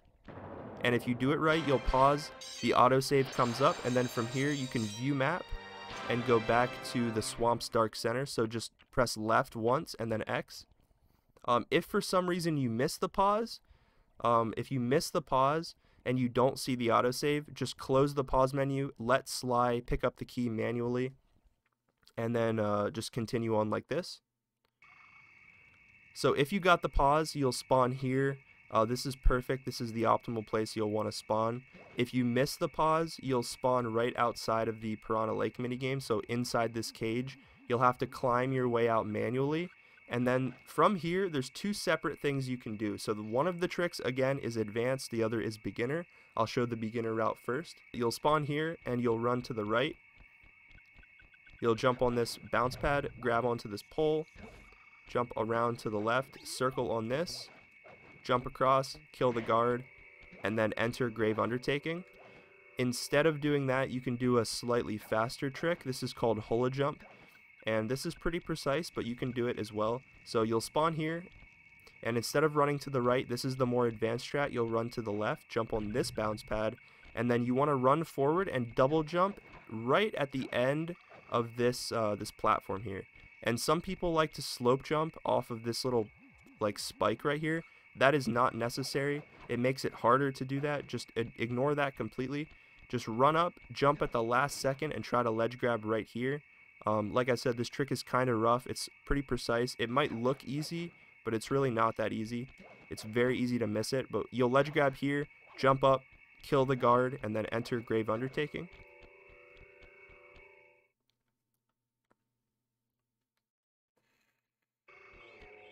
Grave Undertaking. So you'll run forward, you'll break these, you'll kill this ghost and pick up the charm. And then from here, I'm going to show you the easiest way. This is the way I do it in my runs. There's a slightly faster way to do this, but I'm not even going to explain it. It involves going out of bounds and then coming across here. If you know what I'm talking about, you know. If not, it's not a big deal. That route is very risky, and I'm not even really going to show it off. So this is the easiest way you can do it. So turn to the right here and jump over to this tree branch. And this tree branch is kind of slidey. So if you want to line yourself up, just keep jumping here. If you let go, Sly will kind of slide off. But turn your camera, jump over here to this tree branch, and then double jump up and ledge grab up here. From here, you can jump up to this point. And I just want to point this out. If Sly is facing to the side, so like this or like this is fine. This is absolutely perfect. But if Sly faces forward, he will always slide off just like that. So you want to make sure Sly ledge grabs here, and you push forward and make sure Sly is facing in this direction. If Sly is facing this way, he'll fall off. Again, if he's facing this way, he'll ledge grab, fall off. It'll happen every time. So make sure when you ledge grab here, you jump up and Sly is facing to the right. So this is perfect. And then from here, there's two different ways that you can make this ledge grab. Depending on what platform you're on, this tree might be a little dark. It might be hard for you to see. But you can turn your camera sort of like this and then just jump out to the right and get this ledge grab. This is a lot harder than doing the other way. But once you get this ledge grab, just tap X and Sly should land up here. So I'm going to show you the alternate way to do that. It's a little bit more beginner friendly. So just ledge grab up here, double jump up, and then kind of work your way to about halfway out. So right here looks pretty solid. Right on the other side of these leaves that kind of hang down in front of Sly. So right here, and then turn your camera so you have that branch is right in the middle of the top of your screen. So just like this. So just kind of turn your camera, and then from here you can hold down and double jump, and you can actually get the ledge grab like that. So my camera was a little off there. So again, just kind of inch your way forward, turn your camera, and then double jump down, and just like that, Sly ledge grabs the branch, and again just tap X for him to get up here. So I'll show that off one more time. So jump up on this branch, double jump, ledge grab here, double jump again, and then you should land here, and then kind of inch your way across, turn your camera, and then just hold down and try to ledge grab. It's a little finicky there. You definitely don't want to lose your charm, so this is definitely a good place to practice. But yeah, so inch your way forward, turn your camera, hold down. You will ledge grab this. It's kind of finicky. This will take a lot of practice to get used to. But with the right camera angle, you shouldn't miss this. But once you get the ledge grab, tap X, you'll land up here. Then you'll double jump over here to this branch. From here, just jump to the right of this, of the main tree trunk in the middle, and you'll land. You'll actually ledge grab an invisible wall right here. So from here, this is where it kind of gets a little confusing. Like I said, this will take a lot of practice because this out of bounds movement, there's a lot of like invisible collision and like random collision that doesn't actually exist. Like these trees, like I'm inside the tree, but if I turn my camera, Sly becomes invisible. So from here, what you want to do is stay in between these two branches. So stay in between this branch on my left and this branch on my right, and just kind of run this way. And then you'll kind of come out of here, and I like to just double jump forward, land here, and then what you want to do is hug this tree branch, run right up to this one, and then just double jump out forward to the right, and you should land inside this tree. If you land in this tree, you're good to go. So just jump down to the right, just like this. You should land right by these safes. From here, you can jump around the left side of this, kill the ghost, or alternatively, you can break through this this branch. I'm just gonna kill these ghosts. So you can break through here if you'd like, or alternatively, you can jump around the left side. I like to jump around the left side. It's kind of risky. Sometimes the ghost will see you, but you can do that. Either way works. I'm probably gonna die here. I'll just break these ghosts for the sake of the video. So like I said, you can either break through here or just jump around the left side. Make sure you attack in the air because there is a chance that the ghost can kill you. Again, this is a key skip, a key animation skip, so just press square and start at the or right after. So square start, you'll get the autosave, and then just exit level from here.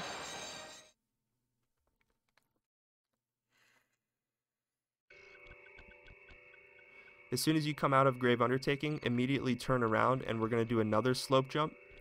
So we're going to use this little green, the ground here, to sort of push forward and then slope jump up here. Jumping here actually does help. So if you jump first and then land here and then jump immediately again, you should be able to make this without a ledge grab. If you just run, it is possible to still make it, but you'll ledge grab here. So the best way is to turn around, just jump here and then jump immediately, land up here, and then just run through, jump down out of bounds, and then jump up over here, and then just drop down right in front of the chickens minigame, and then head into Down Home Cooking. Again, this is a minigame, so as soon as you spawn in, you want to restart the level. And unfortunately, again, this is all RNG. There's not really a specific way to do this. All it comes down to is practice. But again, I'll show you sort of what I like to generally do in this minigame. So as soon as I spawn in, I like to run up to the left, to the top left corner. I usually find most of my chickens early. Like I said, the RNG, it's all RNG. The chickens spawning, their paths are completely random. So you might not ever get chickens in the top left. You might just get them in the top right. Either way works. Like I said, I just like to run top left. And then I kind of run in a sort of counterclockwise motion. And I'll show a little diagram here of what it looks like to do chickens optimally. So the red arrow is the arrow you want to kind of follow generally, and then the green arrow is where you want to go if you can go, and the yellow is where your cane can sort of your sort of range of attack as you're running. So you want to try to stay towards the green arrow, and you want to hit chickens along the red arrow and in the yellow. So here we go. I'm going to resume the game. Run top left. And I like to kind of just go counterclockwise here and just kind of listen for the chickens to spawn. And roosters will spawn as soon as you hit 8 chickens. So as soon as you get 8 chickens, the roosters will spawn. I like to, again, just run in a counterclockwise fashion here. Cut corners wherever you can. Like here, I'm going to cut some corners. Again, here, I'm going to cut some corners. But yeah, you don't want to kind of do what I just did there. You don't want to kind of like cut through the middle. You always want to be towards the outside. You never want to be in the middle because the chickens always are going to be on the outside edge. So just kind of pick a direction and just keep running in that direction. Here I'm going to turn around because I almost got bombed by the roosters. So now I'm going clockwise. But this is fine. You can go counterclockwise or clockwise. What you want to avoid doing is going counterclockwise and then switching and going the other way. So that was a pretty bad chickens. Generally, you want to try to end about 35 to 40 seconds left on the timer. But like I said, so as soon as I spawn in, I like to go top left, and I like to kind of just swing my cane the whole time, just running counterclockwise the whole time. And again, you can cut corners like this, and Sly can still hit chickens on the other side of this on this pot. So if you kind of run through here and swing your cane, you might be able to get a couple chickens that are kind of chilling around here.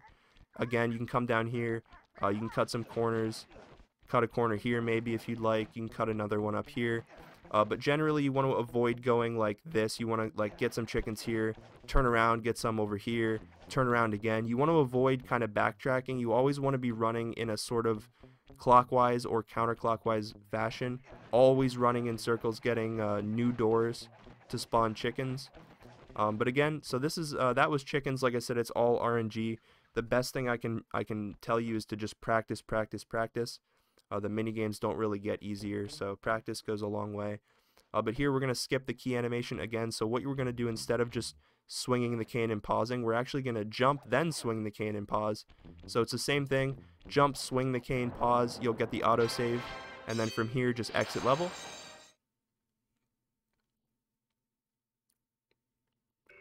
And then from here, we're going to jump down to the left, and we're going to enter Ghastly Voyage.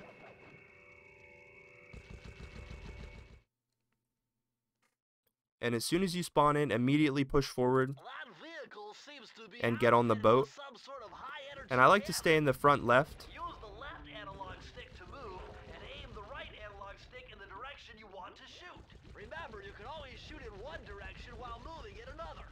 So I like to stay against the front of the boat, and this level is really loud. I apologize for how loud this level can be, but I like to stay in the front left of the boat or the front right. If you're in the front left, this guy can't actually kill you. As you can see, if you just chill here, this guy will not be able to hit you until you get really close. So you can stay in the front left of the boat there, and then here, this part, you can kind of just like wing it. I like to kill the right gravestone first, so I like to kind of pre-fire this one and then shoot the one on the left. And ghosts can still spawn after the gravestone has been destroyed, so it's kind of risky. But from here, you want to break these, head through here, break the middle, slowly inch your way forward so this guy doesn't kill you. And once you kill this guy, I immediately go to the left here and start breaking the left side. And if you do this right, you can break through without ever destroying the one on the right. Again, break through the middle, destroy the gravestone first, and then kill the turtle. So break this gravestone, kill the gravestone, kill the turtle, and then continue on. Paranormal scanner, that flowing soup is really highly charged ectoplasm. It's just got to be the source of power for those headstone generators. So this next part can be really risky. I like to kind of take this slow, and I would recommend beginners taking this slow as well. This can be very risky to go fast on, but with time you'll get better. So just break this, kind of sit back, destroy some of these guys, and slowly inch your way forward. Kill the gravestone. When the gravestone is done, then you can bum rush this guy. Just continue forward. I like to go right here, it's a little faster. Kill these two turtle guys. And now this part at the end here, you can do casually or you can do the more advanced way. The casual way obviously is just sitting back, destroy the gravestone slowly, and just be safe. But I'm going to show you the more advanced way. I'm not going to show this more than once because it's really hard to get back here. But what you want to do is destroy the middle gravestone first, destroy the left gravestone second, and then the one on the right you want to destroy last. So I'll show you how to do this. This can be really tough for a new player. So this is going to take a lot of practice, but it's definitely worth learning. It's a lot faster than doing it casually. And the way this works is there's actually a gap on the back side of the gravestones that you can shoot your turret through to hit the gravestone early.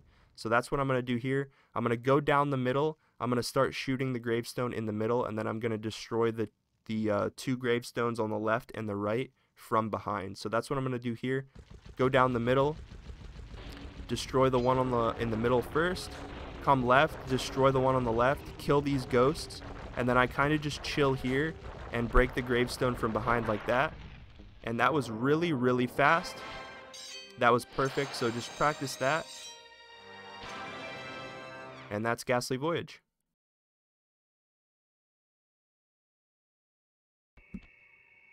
Alright, so from here, these guards in the middle are on a cycle. So what you want to do is you want to run down here immediately, and if you double jump from the land, you shouldn't ever get hit. In the case you do, just jump and hit the circle button, and those guys should miss, and obviously they didn't miss there. So I'm going to go back and show this one more time.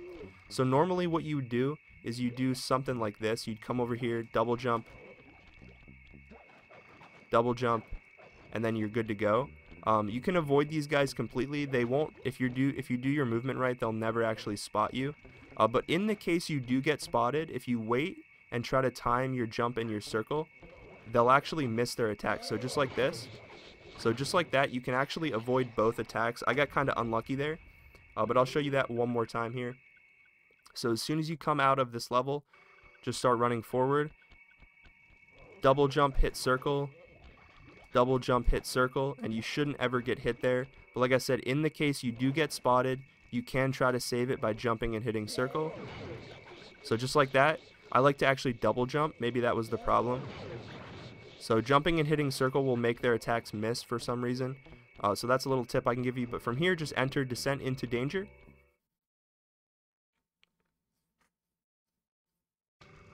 And as soon as you enter, just come down here, break these, jump attached to this, And you can actually stand here so you don't have to press circle. I only like to press circle to attach to it.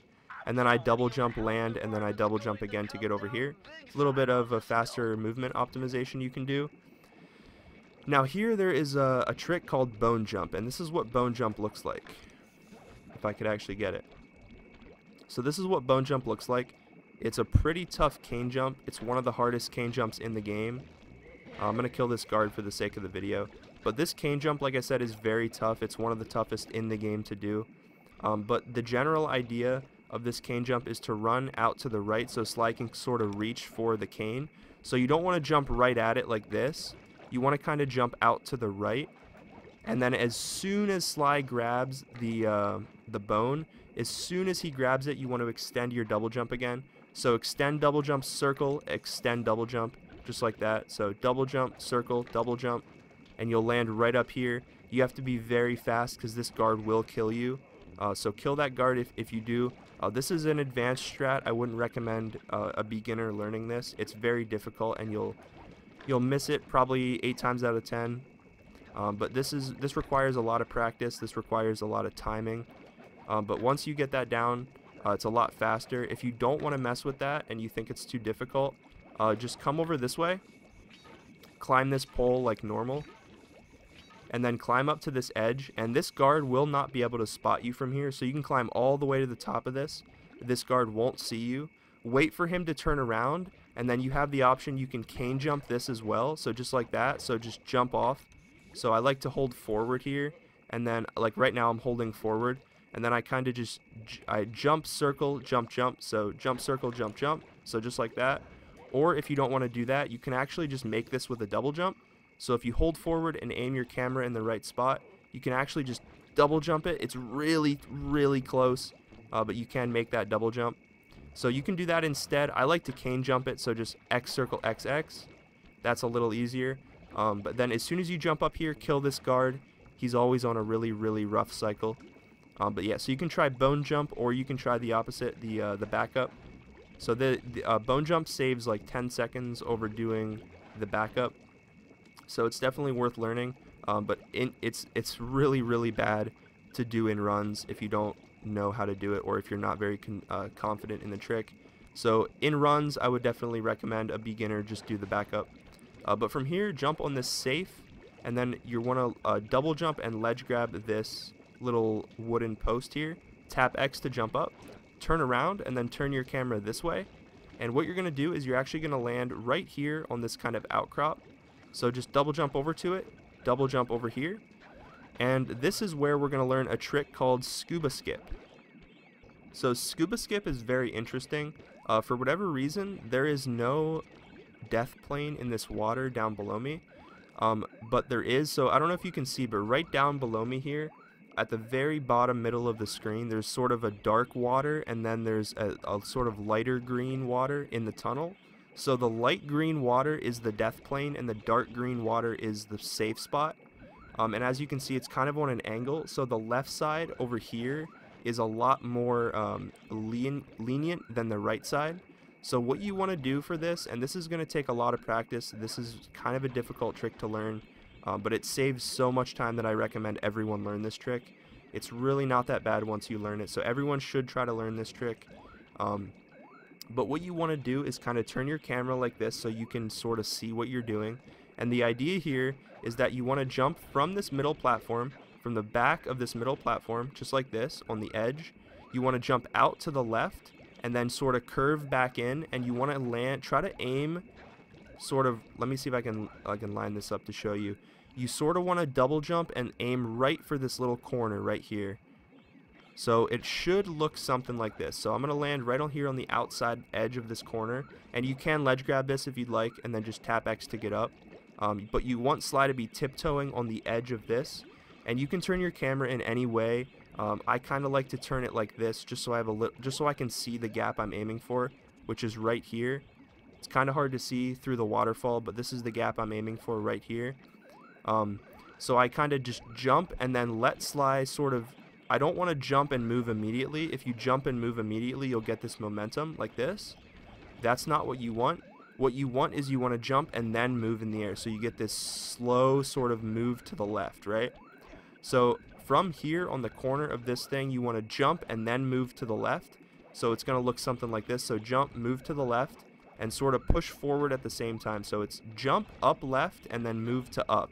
So it should look like this. So start on the left corner, jump, move to the left, and then push forward and double jump as soon as Sly is about to land in the water. So jump left, push forward, double jump, and right there, that was perfect. Sly sinks into the water, and as you can see, I just barely missed the death plane here. So this is perfect. So from here, you can just continue down, walk through the water, and then be really careful here. You can't see Sly, but if you jump up here and miss this ledge grab and fall back in the water, you will die. So be careful ledge grabbing up here. But again, you're going to get close to this key, press square and start at the same time, so just like this. And you should get the autosave.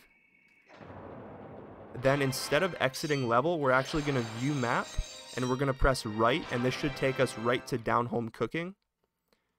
As soon as we enter down home cooking, pause the game and exit the level. And this should put us right in front of the Ms. Ruby boss fight. So just jump over here and put your keys in the lock.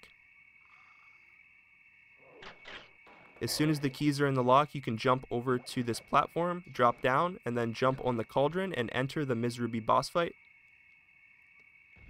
So this is one of the shorter cutscenes. Like I said, you'll probably have to time your resets. If you want to reset for this cutscene, make sure it's not actually slower.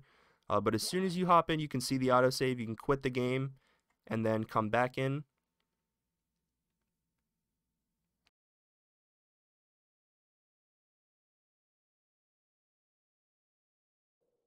And again, you can spam the start button to skip these animations. And this should put you right in the Ms. Ruby boss fight. So there's a couple things I want to mention here. The first being, you want to make sure you have more than one life. If you have 0 lives, you need to die. So if you have 0 lives coming into this boss fight, as soon as you spawn in, just walk off and die in the water. If you have more than 0 lives, you're good to go. You do not need to worry about this. Another thing you want to worry about is if you have a charm. If you have a charm in this boss fight, same exact thing. As soon as you spawn in, walk off, jump in the water, lose your charm, and then continue on. You do not want to have a charm in this boss fight. You do not want to have 0 lives. You need at least 1 life here, because we're going to do a death abuse. But from here, just follow my movement. Try not to die to the teeth. Alright, so from here, what we're going to do is we're actually going to drop down and double jump and land right on the center of this branch here. And this can be a little finicky, but just kind of line it up, double jump off, land, and you can jump here, or you can stand. Either one of the two works. But from here, you can turn your camera, and we're actually just going to jump up to this collision on my right, this kind of rock face. But you don't have to turn your camera, you can just jump up here. I like to spam the X button just to make sure I can get up here. But now we're out of bounds, and what we're going to do is we're actually going to double jump to this little branch here. And you can ledge grab this as well, so you don't need to actually land on it. You can land up here. From here, you're just going to jump in this direction, and you're going to land on an invisible collision. From here, we're going to sort of line up with Ms. Ruby herself and push forward and then double jump, and you should get a slope jump. You'll ledge grab up here, tap X. And then we're on the top part of the collision now. So what you want to do from here is just jump in the direction of this close rope that's sort of swinging in front of me right here. So I'm just going to double jump forward and land here. And that's perfect. And then from here, all you have to do is just jump off and land in the water right behind Ruby. So right here looks perfect. And if done right, this should spawn in the second phase of the fight, skipping the whole first phase and the cutscene. And that is exactly what happened. So here, pro tip, you can spam the inputs. You do not have to time the inputs. You can just spam them. It's very, very easy to just spam the inputs here. So just spam the inputs.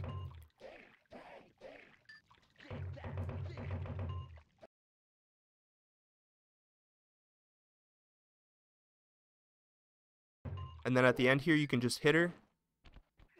You just jump off and hit her immediately. And now this phase here is the last phase of the fight that we are going to do. So we're going to do a skip at the end of this phase to skip the third phase of the fight. So just spam your inputs. And you shouldn't ever miss these.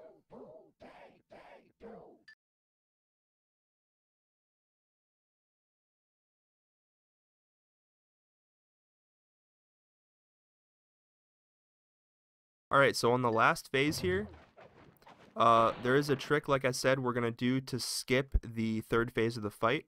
So what you want to do is as soon as Sly lands here, you want to wait for Ms. Ruby to slam her tail down, and you want to jump down pretty quickly after this, because you want to jump down and pause the game.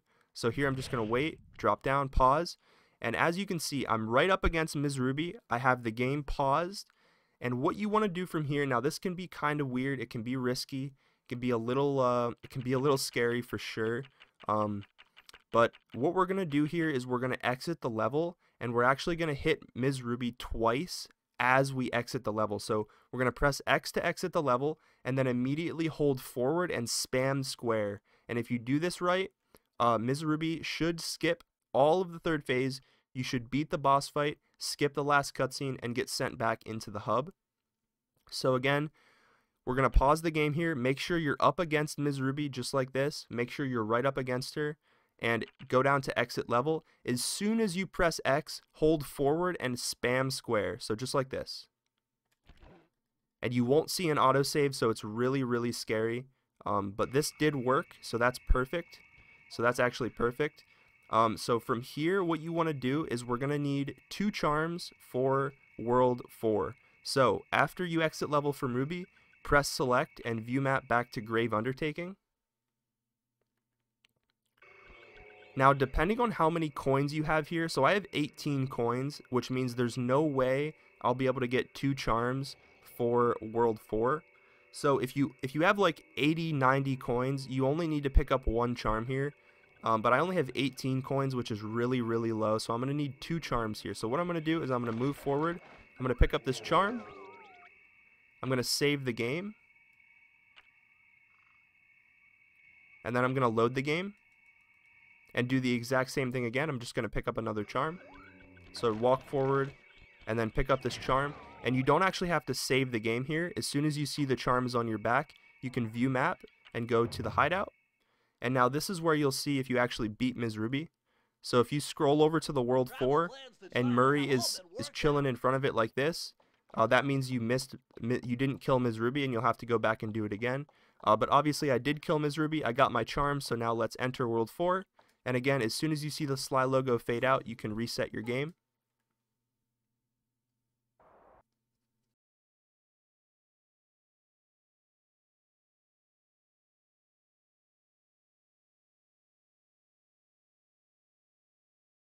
And now you should spawn in a Perilous Ascent with 2 charms, and we are ready to tackle World 4.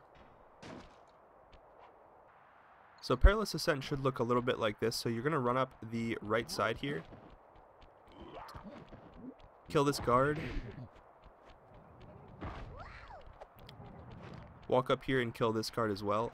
And there's actually 2 ways to jump out of bounds here. So we're going to jump out of bounds to skip a cutscene that plays as soon as you walk through here. So what you want to do instead of walking through there is there's 2 ways. So the first way is you can jump on top of the sign, and this is kind of rough. This jump is a little risky. And then you can jump directly down and then hold left at the last second to kind of try to ledge grab out of bounds, just like this. That's a kind of a tough jump to make. You can do it though. And then just jump up here, jump over here to the right, and make sure you stay down low here, but make sure you don't fall off the right side. So there is a little bit of a trick to this. But from here, just jump up to the top part, and this is where the camera can get a little finicky. Normally it would get stuck down below, so I'm actually going to drop down, and I'll show you guys the other way of doing the out of bounds. So the other way of doing the out of bounds I actually like a lot better than doing the sign jump. The sign jump is kind of rough, especially for a beginner, but this jump isn't that much easier. I prefer this jump though. So instead of using the sign to jump out of bounds, you can actually land here on this little rock and then just do the same sort of jump. You want to jump down, double jump down, and then curve back into the right. And it's easier if you do this in one go. So if you don't take any time here and you just kind of land up top, the higher the better. So you want to land up top and then sort of curve your jump down and around, and then you'll ledge grab up here on this little spot. And both of these jumps are kind of rough. You can pick which one you want to do. Both are fine. They both pretty much break even. One isn't really faster than the other. So just mess with both of those, see which one you prefer.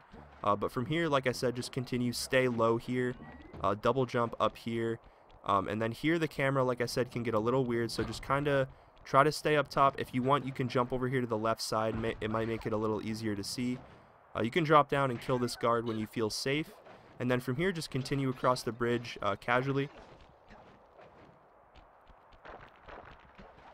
And then from here, instead of going to the right, we're actually going to jump on this little lamp. We're going to double jump up here to this and then jump over the edge.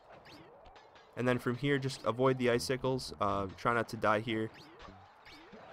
That's really bad. I'm going to need that charm, but I'm actually going to show what happens later if you actually do lose a charm, because you'll probably lose a charm, to be fair. But you need to have at least one charm going into the end of this level. So as soon as you get to the end of the level, you will need a charm. So from here, just play this casually. As soon as you jump up here, stay to the right and run right in this guy's light. Double jump over the statue and attack him. He'll never see you if you do that right. From here, we're going to do another slope jump, so just run up against this. Double jump, swing the cane, and this should hit the fireworks from here from below. It'll spawn you inside this tower, drop down, kill the guard, walk through this little door, come across here, and then kill this guard as well. Run up here to the left, and we're actually going to do another super jump strat, just like the one in World 1 and 2, to skip through the door and hit the level trigger. So if you're familiar with PS2, you'll know that we actually get stuck up here in these trees, and this is how we super jump. But on PSN, this does not work, unfortunately, so this is why we need the charm. So what we're going to do is we're going to run up into this corner. We're going to start our super jump train. So again, square X, right before you land. So just carry your super jump over here, and then just double jump off into the void, and Sly should go right through the level trigger into the stronghold. As soon as you spawn in the stronghold, load the game.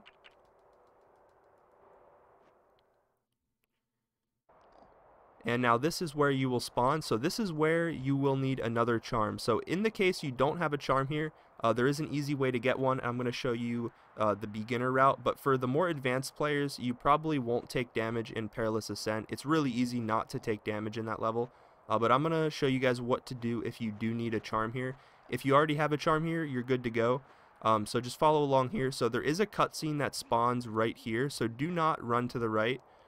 Just walk across this log here and then walk down to the right up this way. And you can kill this guard if you want. So this is what I'll do. Run this way. And I'm going to kill the guard for the sake of the video, but you don't actually have to do this. But when you kill the guard, what you want to do is, this jump can be a little finicky. I like to kind of jump at it from this angle, so just kind of land. You want to land right here on top of this this little like railing. And then there's two options. I like to aim for the snow right here. You can ledge grab this, or if you're feeling a little risky, you can try to ledge grab the top of this pole. Either one of the two works. It's a lot easier to just land here and ledge grab the snow than it is to actually ledge grab the pole. So if you don't want to kill the guard, you can kind of just run up here, do this in one go. There I missed it. Like I said, it's kind of rough to get this trick precisely. But just run down here, like I said. I'm not going to kill the guard this time. I'm just going to jump up here to the left, land, jump on the snow, and this is perfect. So that jump might take you a little bit of a few tries to get. But from here, jump over here to this out of bounds. Follow what I do here. And then when you get to this tower, turn right, drop down. Do not jump here, just drop down. And then double jump to the left, land here. And then what you can do, a little optimization here, you can jump on this, double jump over it, grab the pole, climb up like this. Or if you fall down, you can just climb the pole normally. But kill this guard. And now this is where you will want to enter this level. So if you're a beginner and you have a charm, enter this level. This will be your lifesaver. This level is a huge lifesaver. This level right here saved so many of my runs when I was learning. But this is where we're going to learn World 4 skip. So this is entirely new. This is a new trick. This is called void drowning. So first and foremost, if you have a charm here, I would still recommend enter this level unless you're really confident in World 4 skip. So I feel like everyone should at least enter this level. But if you have a charm and you already have a charm here, you're good to go. So just enter this level and then exit. And this will allow you to map back into this level. So let's say you miss World 4 skip, you lose your charm, and you're like, oh no, what am I going to do now? Just load the game just like you did for World 2. and then view map, back to Duel by the Dragon, exit level, and it should spawn you. I don't know why my camera is doing this, but it should spawn you right here, and then you'll have your charm and you'll be ready to do World 4 skip again. So if you have a charm, enter the level, exit, and then you'll have a waypoint to come back to if you do miss the trick. But if you don't have a charm, you're going to want to enter this level anyway. And then just continue on, follow my movement here. This part is the casual way, so just kill this guard, hop up here. And now what you want to do is from here, double jump and ledge grab the far left corner of this roof. Jump up, and you want to stay as far left as you can. There is a cutscene that takes up like 99% of this roof here. If I jump to my right, I'll trigger the cutscene and lose 50 seconds. So stay as far left as you can here, jump along, and then jump forward and press circle, and you should skip that cutscene completely. Ride down here, and then here is your charm that you can get if you don't have one. So grab this charm, again exit level to save the charm, and now you'll have a waypoint in Duel by the Dragon in case you want to try this trick again. So we have a charm, we entered Duel by the Dragon. What you want to do from here is jump around the left side of the trigger just like that, jump over here to the roof, walk over and stand right here, so right about here. So you want to kind of line yourself up so Sly is just sort of standing right here in the middle of this wooden plank on this roof, pretty close to the platform. So right here is anywhere around this area works. It's not very precise. This should work perfectly fine. But from here we're going to super jump, so square X, and what we're going to do is we're actually going to land down here on this little log, and this log is where we're actually going to do the trick from. So what you want to do is sort of shimmy your way to the left and ledge grab the log right here. So the visual cue for this is very interesting. So you'll notice, I'll see if I can point this out, but there is a log that sort of runs along the side where my Binocucom is right now. So this log is your visual cue, this piece of trim here that I'm outlining.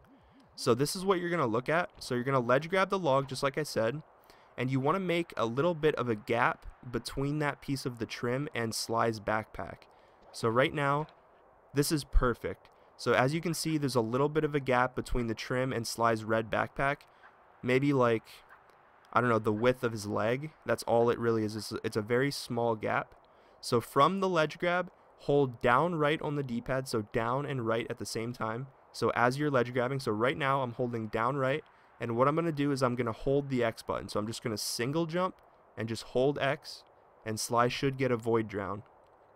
So I'm going to hold down right, hold X, Sly drowns just like that, and from here, there's only one thing in the collision box that you can see, or the skybox that you can see, and it's that mountain at the top of my screen. So as soon as that mountain leaves the game feed, so as soon as it disappears from your view, you want to cancel your drown by pressing the X button. So just watch that mountain. Right now you want to press the X button, and Sly should fly up in the air. And this is actually short, so this is a perfect example. So oh no, I missed World 4 skip. What am I going to do? Load the game. You'll get your charm back. View map to Duel by the Dragon, the level that we entered. Immediately exit the level.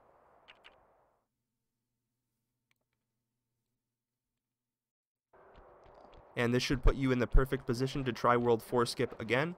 So again, jump around the left side of that trigger, come over here, set your position just like right here. This looks perfect. Super jump, land down here on this log, get close to this piece of trim and ledge grab it just like this. And one thing I forgot to mention, you want to center your camera. So the center camera button is the R3 button, which means click in the right analog stick, and this will center your camera. So this is very useful for this. So again, just get Sly ledge grabbing just far enough away from that piece of trim. Just put a nice gap in between Sly's backpack and the piece of the trim, and then hold down right on your D-pad, center the camera, and then hold X. So as soon as you press R3, you can jump off. And as you can see, Sly kind of like delayed the drown there. He didn't fall right through the water. So what that means is I'm going to get sent back up very slowly. And if you see Sly kind of hesitate when he drowns, that means your gap was a little too small. So you want to make your gap a little bigger. That's all that means. So if Sly gets a little, like, too little speed and you're missing it, you're going too short, you're not getting enough speed, make your gap just a little bit bigger, or alternatively, you can wait until this mountain is even farther out of your view. So because I drowned so slow, I'm just going to wait until this mountain is completely out of my view to press X, and you'll see that even now I still go way too short. So this is another example of a failed World 4 skip, and I know exactly what I did wrong. So again, load the game, view map back to Duel by the Dragon, exit the level, and again, this will put you right in the exact spot you want to be in for World 4 skip. So just turn around, jump around the left side of the trigger here, set your position on the roof just like this, super jump down here, ledge grab on the log, and make your gap a little bigger. So this gap should work. I'm going to make my gap pretty big this time. So this is a much bigger gap than before. So again, if you're not getting World 4 skip, if you're going too short, just make your gap a little bigger. But from here, center the camera, hold down right and hold X. So just like this. And because my gap is bigger, Sly got a perfect drown. I'm going to wait for that mountain to disappear, press the X button, and this should work perfectly. So one tip I want to give is when you're flying like this, what you want to aim for is, you can see there's this big mountain on my right side, and then there's a little waterfall in the bottom middle of my screen, just a little to the left, right under Sly's left foot right now. That's the waterfall. So you want to aim for the middle of, in between that waterfall and this cliff here on the right. So right in between. And one little tip I can give you guys, if you're going too high, what you can do is press square in the air and Sly will fall directly straight down. So what I'm going to do here is I'm going to wait, I'm going to unpause the game, and I'm going to press the square button as soon as Sly gets in between that waterfall and that mountain on the right, maybe just a little bit before that. So just like this. And that should cancel Sly's momentum and should fall directly into the trigger. As soon as you enter the boss fight, you can hold the PS button and quit the game to skip Panda King's intro cutscene.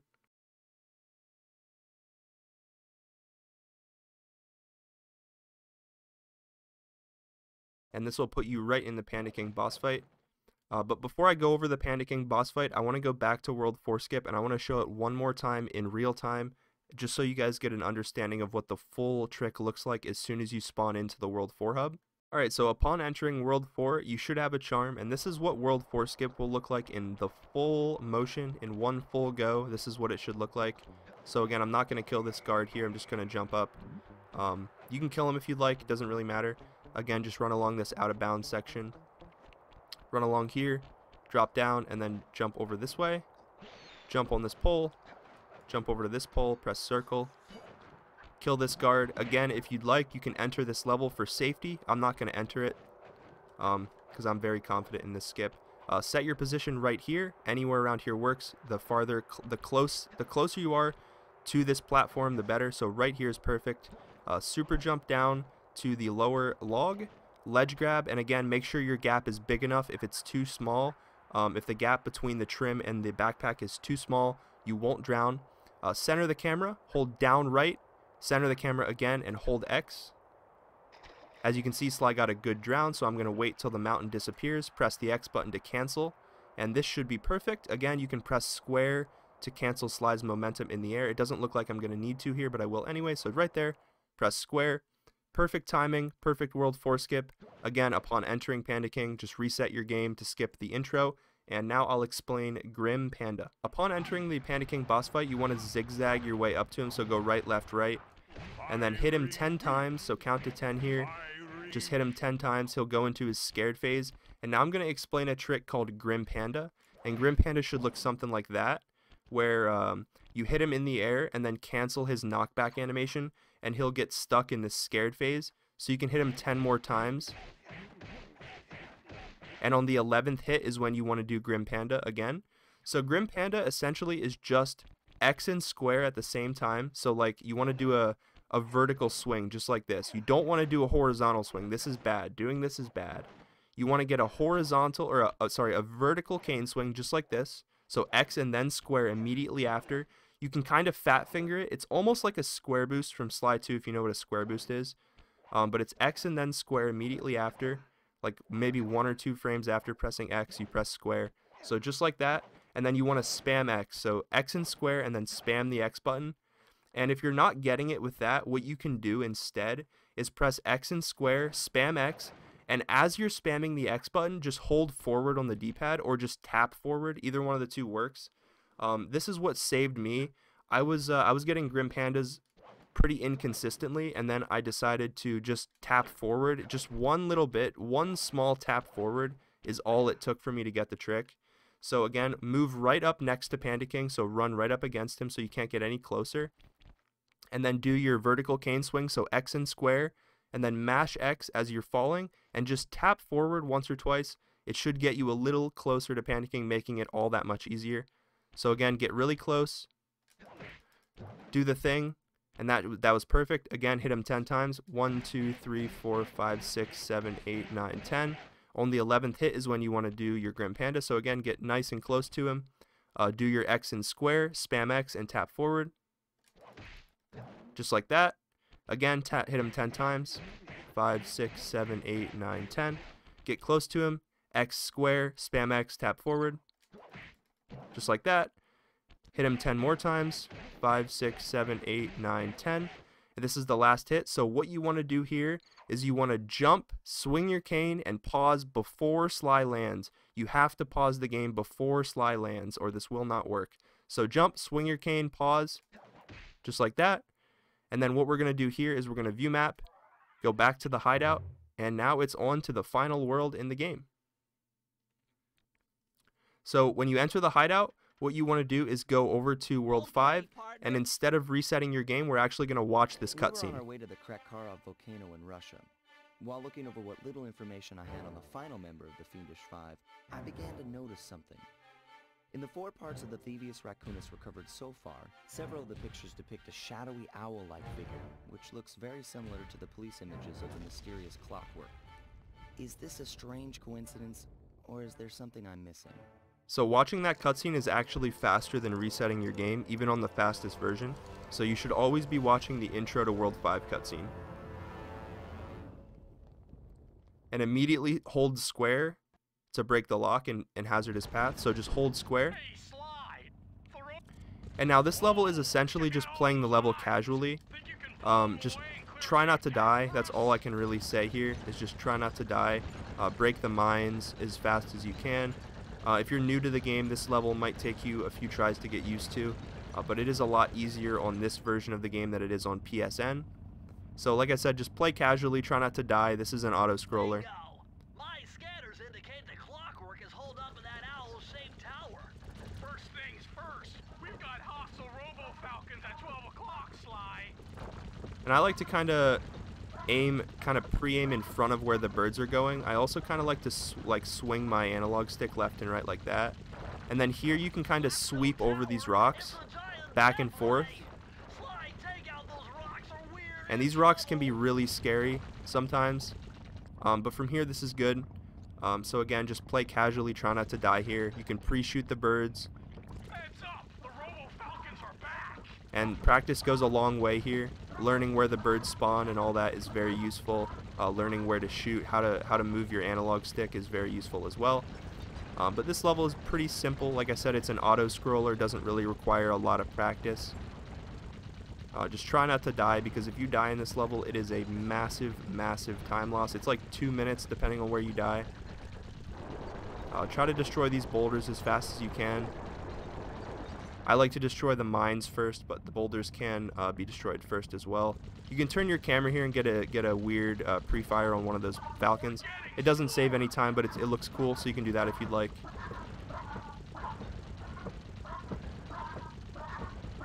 And this phase can get really risky if you're not fast with destroying these birds. So this phase is literally just kind of get lucky. Try not to die. But yeah, that's Hazardous Path.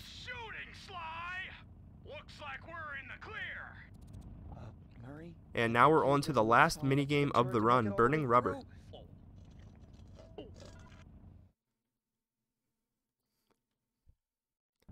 So as soon as you enter this level, pause the game and restart the level. This skips the cutscene. And now there's a few little things you can do in this level. The first one I'm going to show off is actually a despawn. Technically, there's only 4 slugs in this level. The same 4 slugs will be in the arena the whole time. So there's actually a gap where you come from, where Murray drives down. If you can hit a slug up into that section where Murray drove down from, that slug will be basically despawned, so he won't be able to come back into the arena. So you'll only have to deal with 3 slugs, and it's always worth it to try to despawn the slug. So I'll show you what that looks like now. So you want to come down here, turn around, and you'll wait for the slug to spawn. He'll spawn in, and then you just want to ram him out, and you see he went through the wall there. So that means I despawn that slug. So I'll only have to deal with 3 slugs for the rest of this minigame. So dealing with 3 slugs is a lot easier than dealing with 4. And one tip I can give you guys for this level is play claw. If you don't know what playing claw means, it means pressing square with your index finger and using your thumb on the right analog stick.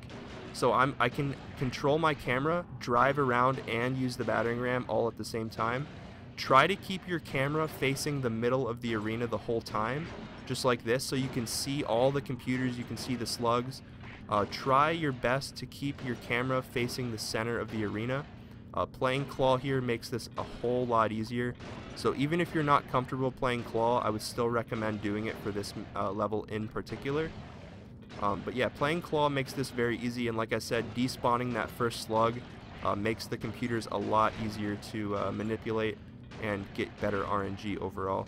So this was a pretty solid burning rubber. Like I said, try to play claw, try to keep your camera facing the middle of the arena at all times. There's not really a whole lot to this mission, but it's basically all just RNG. But the despawn is an optimization that I would recommend you at least attempt. You don't really lose time going for it. But that's Burning Rubber. That's the last minigame in the run. And now we are on to a Daring Rescue. So as soon as you enter Daring Rescue, let this cutscene open and then exit to Hideout, just like we did for World 1 and 2. And then immediately go back into World 5 and spam. Well, don't spam the X button, because if you spam the X button, it'll put you in Hazardous Path. So press up, up, and then press X. And this will put you back in a Daring Rescue with the cutscene skipped. Alright, so now the dreaded Bentley Skip. I'm sure if you guys know anything about speedrunning this game, you know what Bentley Skip is. You know how hard this trick can be. But just jump over here to the left, jump over here, climb this pole. And now what we're going to do here is another cane jump. Instead of jumping from here, I recommend jumping from the hook and just swing forward. And then as you swing forward, just jump off to the left, reattach, double jump, and then land right in the middle. If you land in the middle, that guy will have no time to attack you. So if you land here, it's totally fine. Just land sort of right here in the center and then just double jump out like this. That guy should have no time to attack you. And then what you want to do is you want to kill this alarm and kill this turret on the left. And now this is Bentley Skip. So Bentley Skip can be very, very difficult for new players. If you can't get this trick, if you're spending a lot of time, this is one of the hardest tricks in the run that you'll have to do. So if you can't get this trick for whatever reason, just enter this this thing with Carmelita, play the hacking minigame, and then you'll be fine, you'll be good to go. So I'm obviously not going to go over how to play the hacking minigame, it's pretty self-explanatory. But Bentley Skip saves a lot of time, and it's definitely worth practicing. I wouldn't recommend doing this trick in your first or your second run. I didn't do this trick for a while. I always did hacking, and then I just practiced this in my free time, and eventually I got decent enough at it. This trick is harder on PSN than it is on PS2, so it makes it even harder to do the trick. But the trick should look something like this, and there's multiple ways to do this.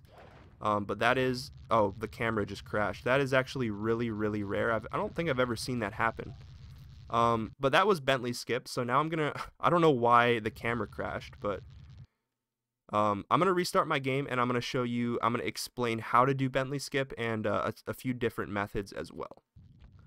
Alright, so I don't know why my camera crashed there. That's the first time I've ever actually seen that happen. But anyway... So like I said, climb this pole, jump over to this hook, let it swing, double jump off to the left, reattach, double jump, land in the middle of the floor here, and then just double jump over here. Like I said, if you're a beginner, I wouldn't recommend trying this. It's definitely worth practicing, but if you're in a run, just do the hacking minigame if you're not confident. But anyway, so what you can do here, basically, there's a couple things you want to keep in mind. So the first is where you land on this pipe is very important. So right here is where you want to land on the pipe. So just like this. And you can take your time here and double jump and try to line yourself up. So this turret won't have time to kill you if you just take your time here. So line yourself up. And what you want to do is you want to aim, you want to jump directly to the front of the turret, just like that. And if you hit the right spot, you'll get a perfect launch up and over. Sometimes you'll get a really high launch. Sometimes you'll get even higher, like you'll go way up into the sky. That's fine. But what you want to do is, so you want to jump over here to this pipe, land, and then just kind of line yourself up where you want to be. Take your time here. And when you're ready, hold upright, single jump, and you don't want to double jump here. You just want to single jump to the thing and land on the turret. So single jump to the turret, press X when Sly lands on the turret to get that little bit of extra height, and you should land over here. There is a cutscene basically where Carmelita is standing. So like draw a line from like right here through Carmelita and to the other side. This whole area is a cutscene, so if I walked forward that way, I would trigger it. So what we're doing is we're actually getting launched over the cutscene trigger, and then we can just continue on and head into temporary truce. But I'm going to show you another thing that happens. So if you don't get that super high launch, you can actually still save it by landing on this spinning platform here. And that's a little finicky, but I'll show that right now. I'll kind of show how that works as well. Like I said, this trick is very difficult. It's not easy for a beginner. I still die. I still lose runs to this run or to this trick all the time. So just double jump left, reattach, double jump, good to go. Break this left turret, and then again jump over here to this bend in the pipe. Take your time to set it up. Single jump again. And now you can land here if you spam the X button and push up against that little black spinning thing. You'll see that I could land there and then jump around to the other side, and you should be good to go. So now this is what happens if you miss the trick. You'll get stuck in this cutscene. You sentimental fool. And it's actually fastest to watch this cutscene. Don't reset your game if you fail. I knew this was a trap. Looks like I'm going to have to do some fast and furious hacking to shut down that gas before Sly's brain is turned to cheese. So if you do fail, don't reset your game. Come into the hacking, and then view map and go back to Bentley Skip. This is faster than restarting your game. So if you do miss it, you can always try again. You can come back. Missing it and then retrying Bentley Skip is actually faster than playing the hacking minigame. The hacking minigame is pretty difficult. Or not difficult, it's just long and boring. So like I said, just jump here, line yourself up, single jump over, double jump, and you can land on the front of that. If you do land, just spam the X button and jump around to the other side, just like that. But from here, that's Bentley Skip. Like I said, it's really difficult for new players to learn. If you don't feel confident, just play the hacking minigame and then just enter temporary truce the casual way. But when you come into temporary truce, what you want to do is spam the X button to jump and then pause the game when Sly is in the air, just like this. So pausing the game here is kind of tough. So double jumping, spamming the X button, will give you all the time in the world to pause the game. So you have to double jump and then pause before Sly lands. So this is perfect. If you pause, you're going to load the game here, and this should skip the cutscene with Carmelita and put you directly into this minigame. Aim down here first, and then just spam this guy. Aim down here, spam this guy. The next guy will spawn here. Spam this guy as well. Spam this guy as well. And then you can start breaking the glass.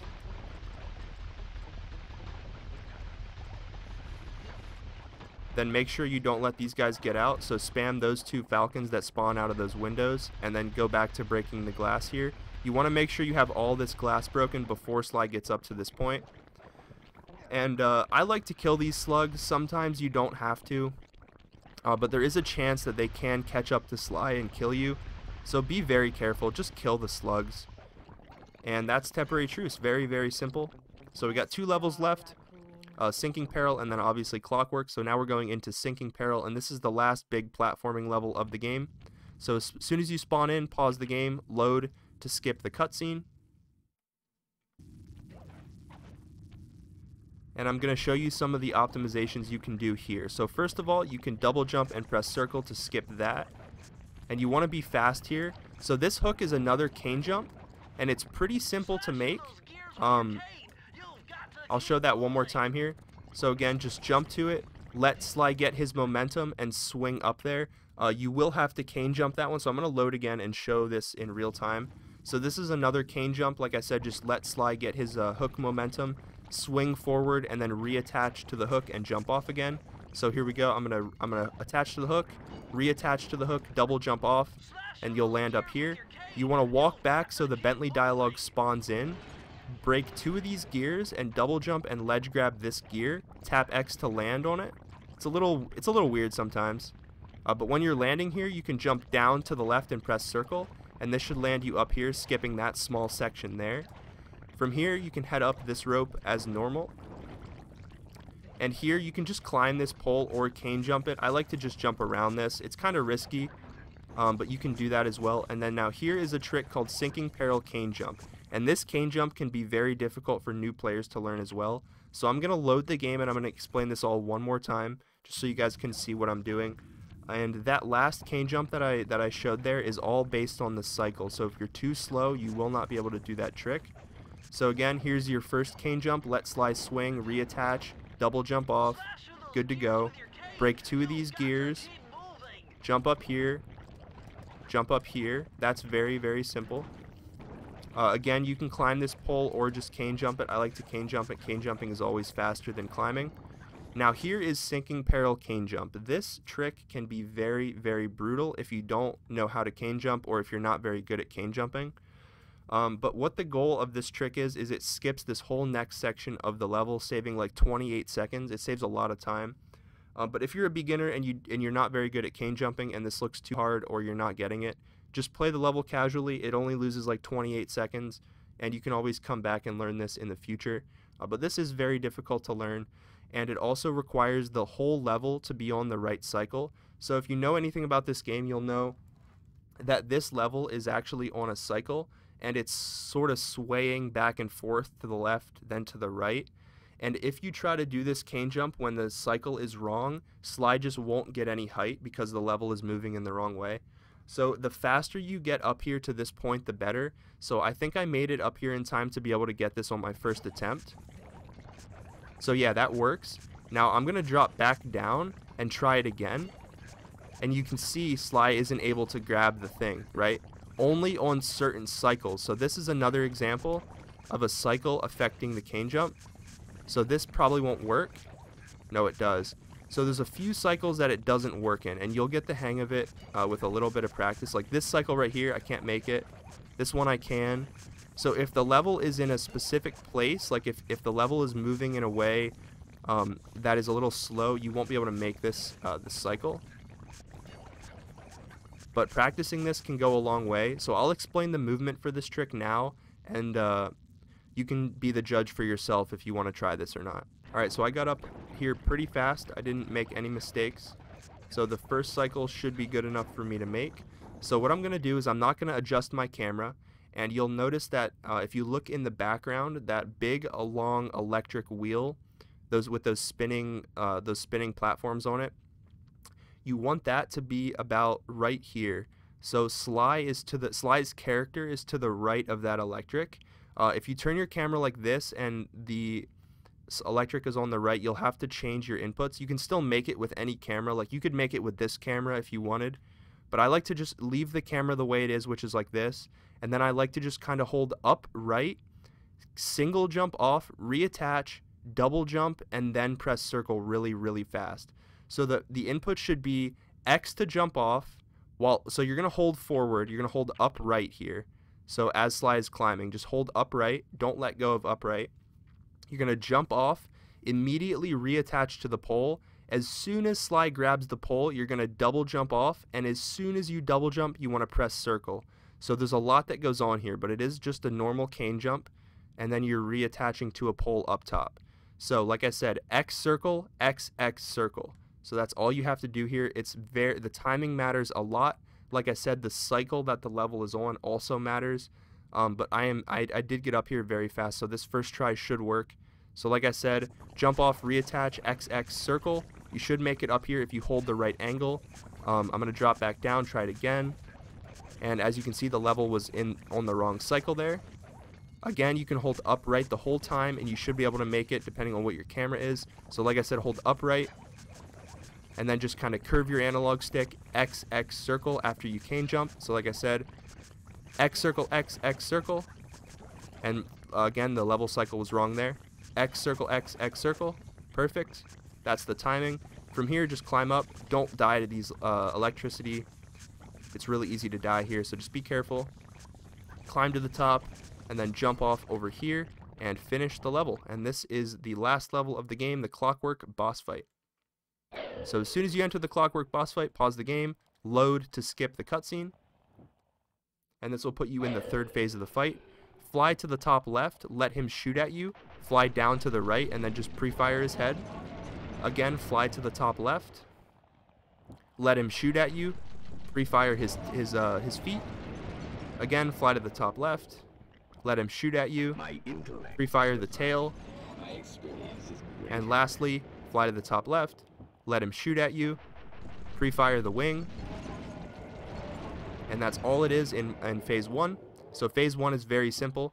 Unfortunately, we can't skip this next cutscene, so we'll have to sit through it. Nice shooting, Sly! You got him!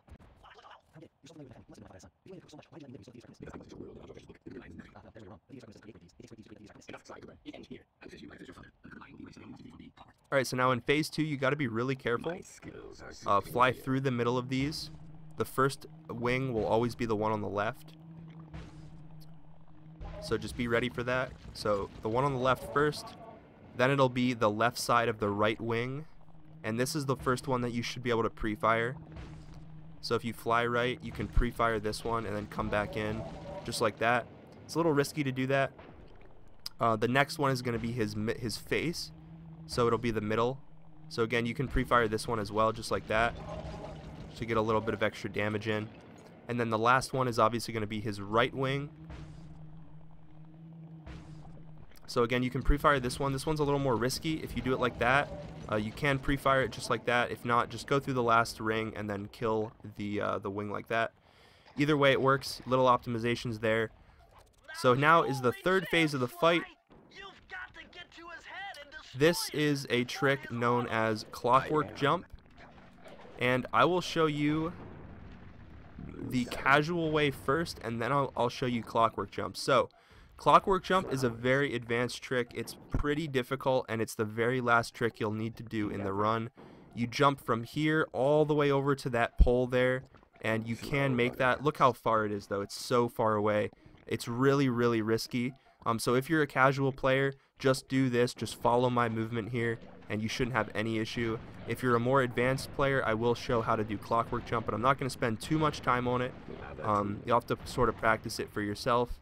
But just follow my movement. Try not to trigger any lasers. But if you follow my movement, you should be good here. Climb down here.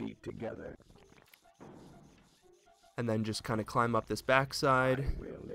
Jump down to the wing, and you're good to go. So timing will stop as soon as Clockwerk's health bar reaches 0. As soon as you see the autosave icon come up, that's when the time stops.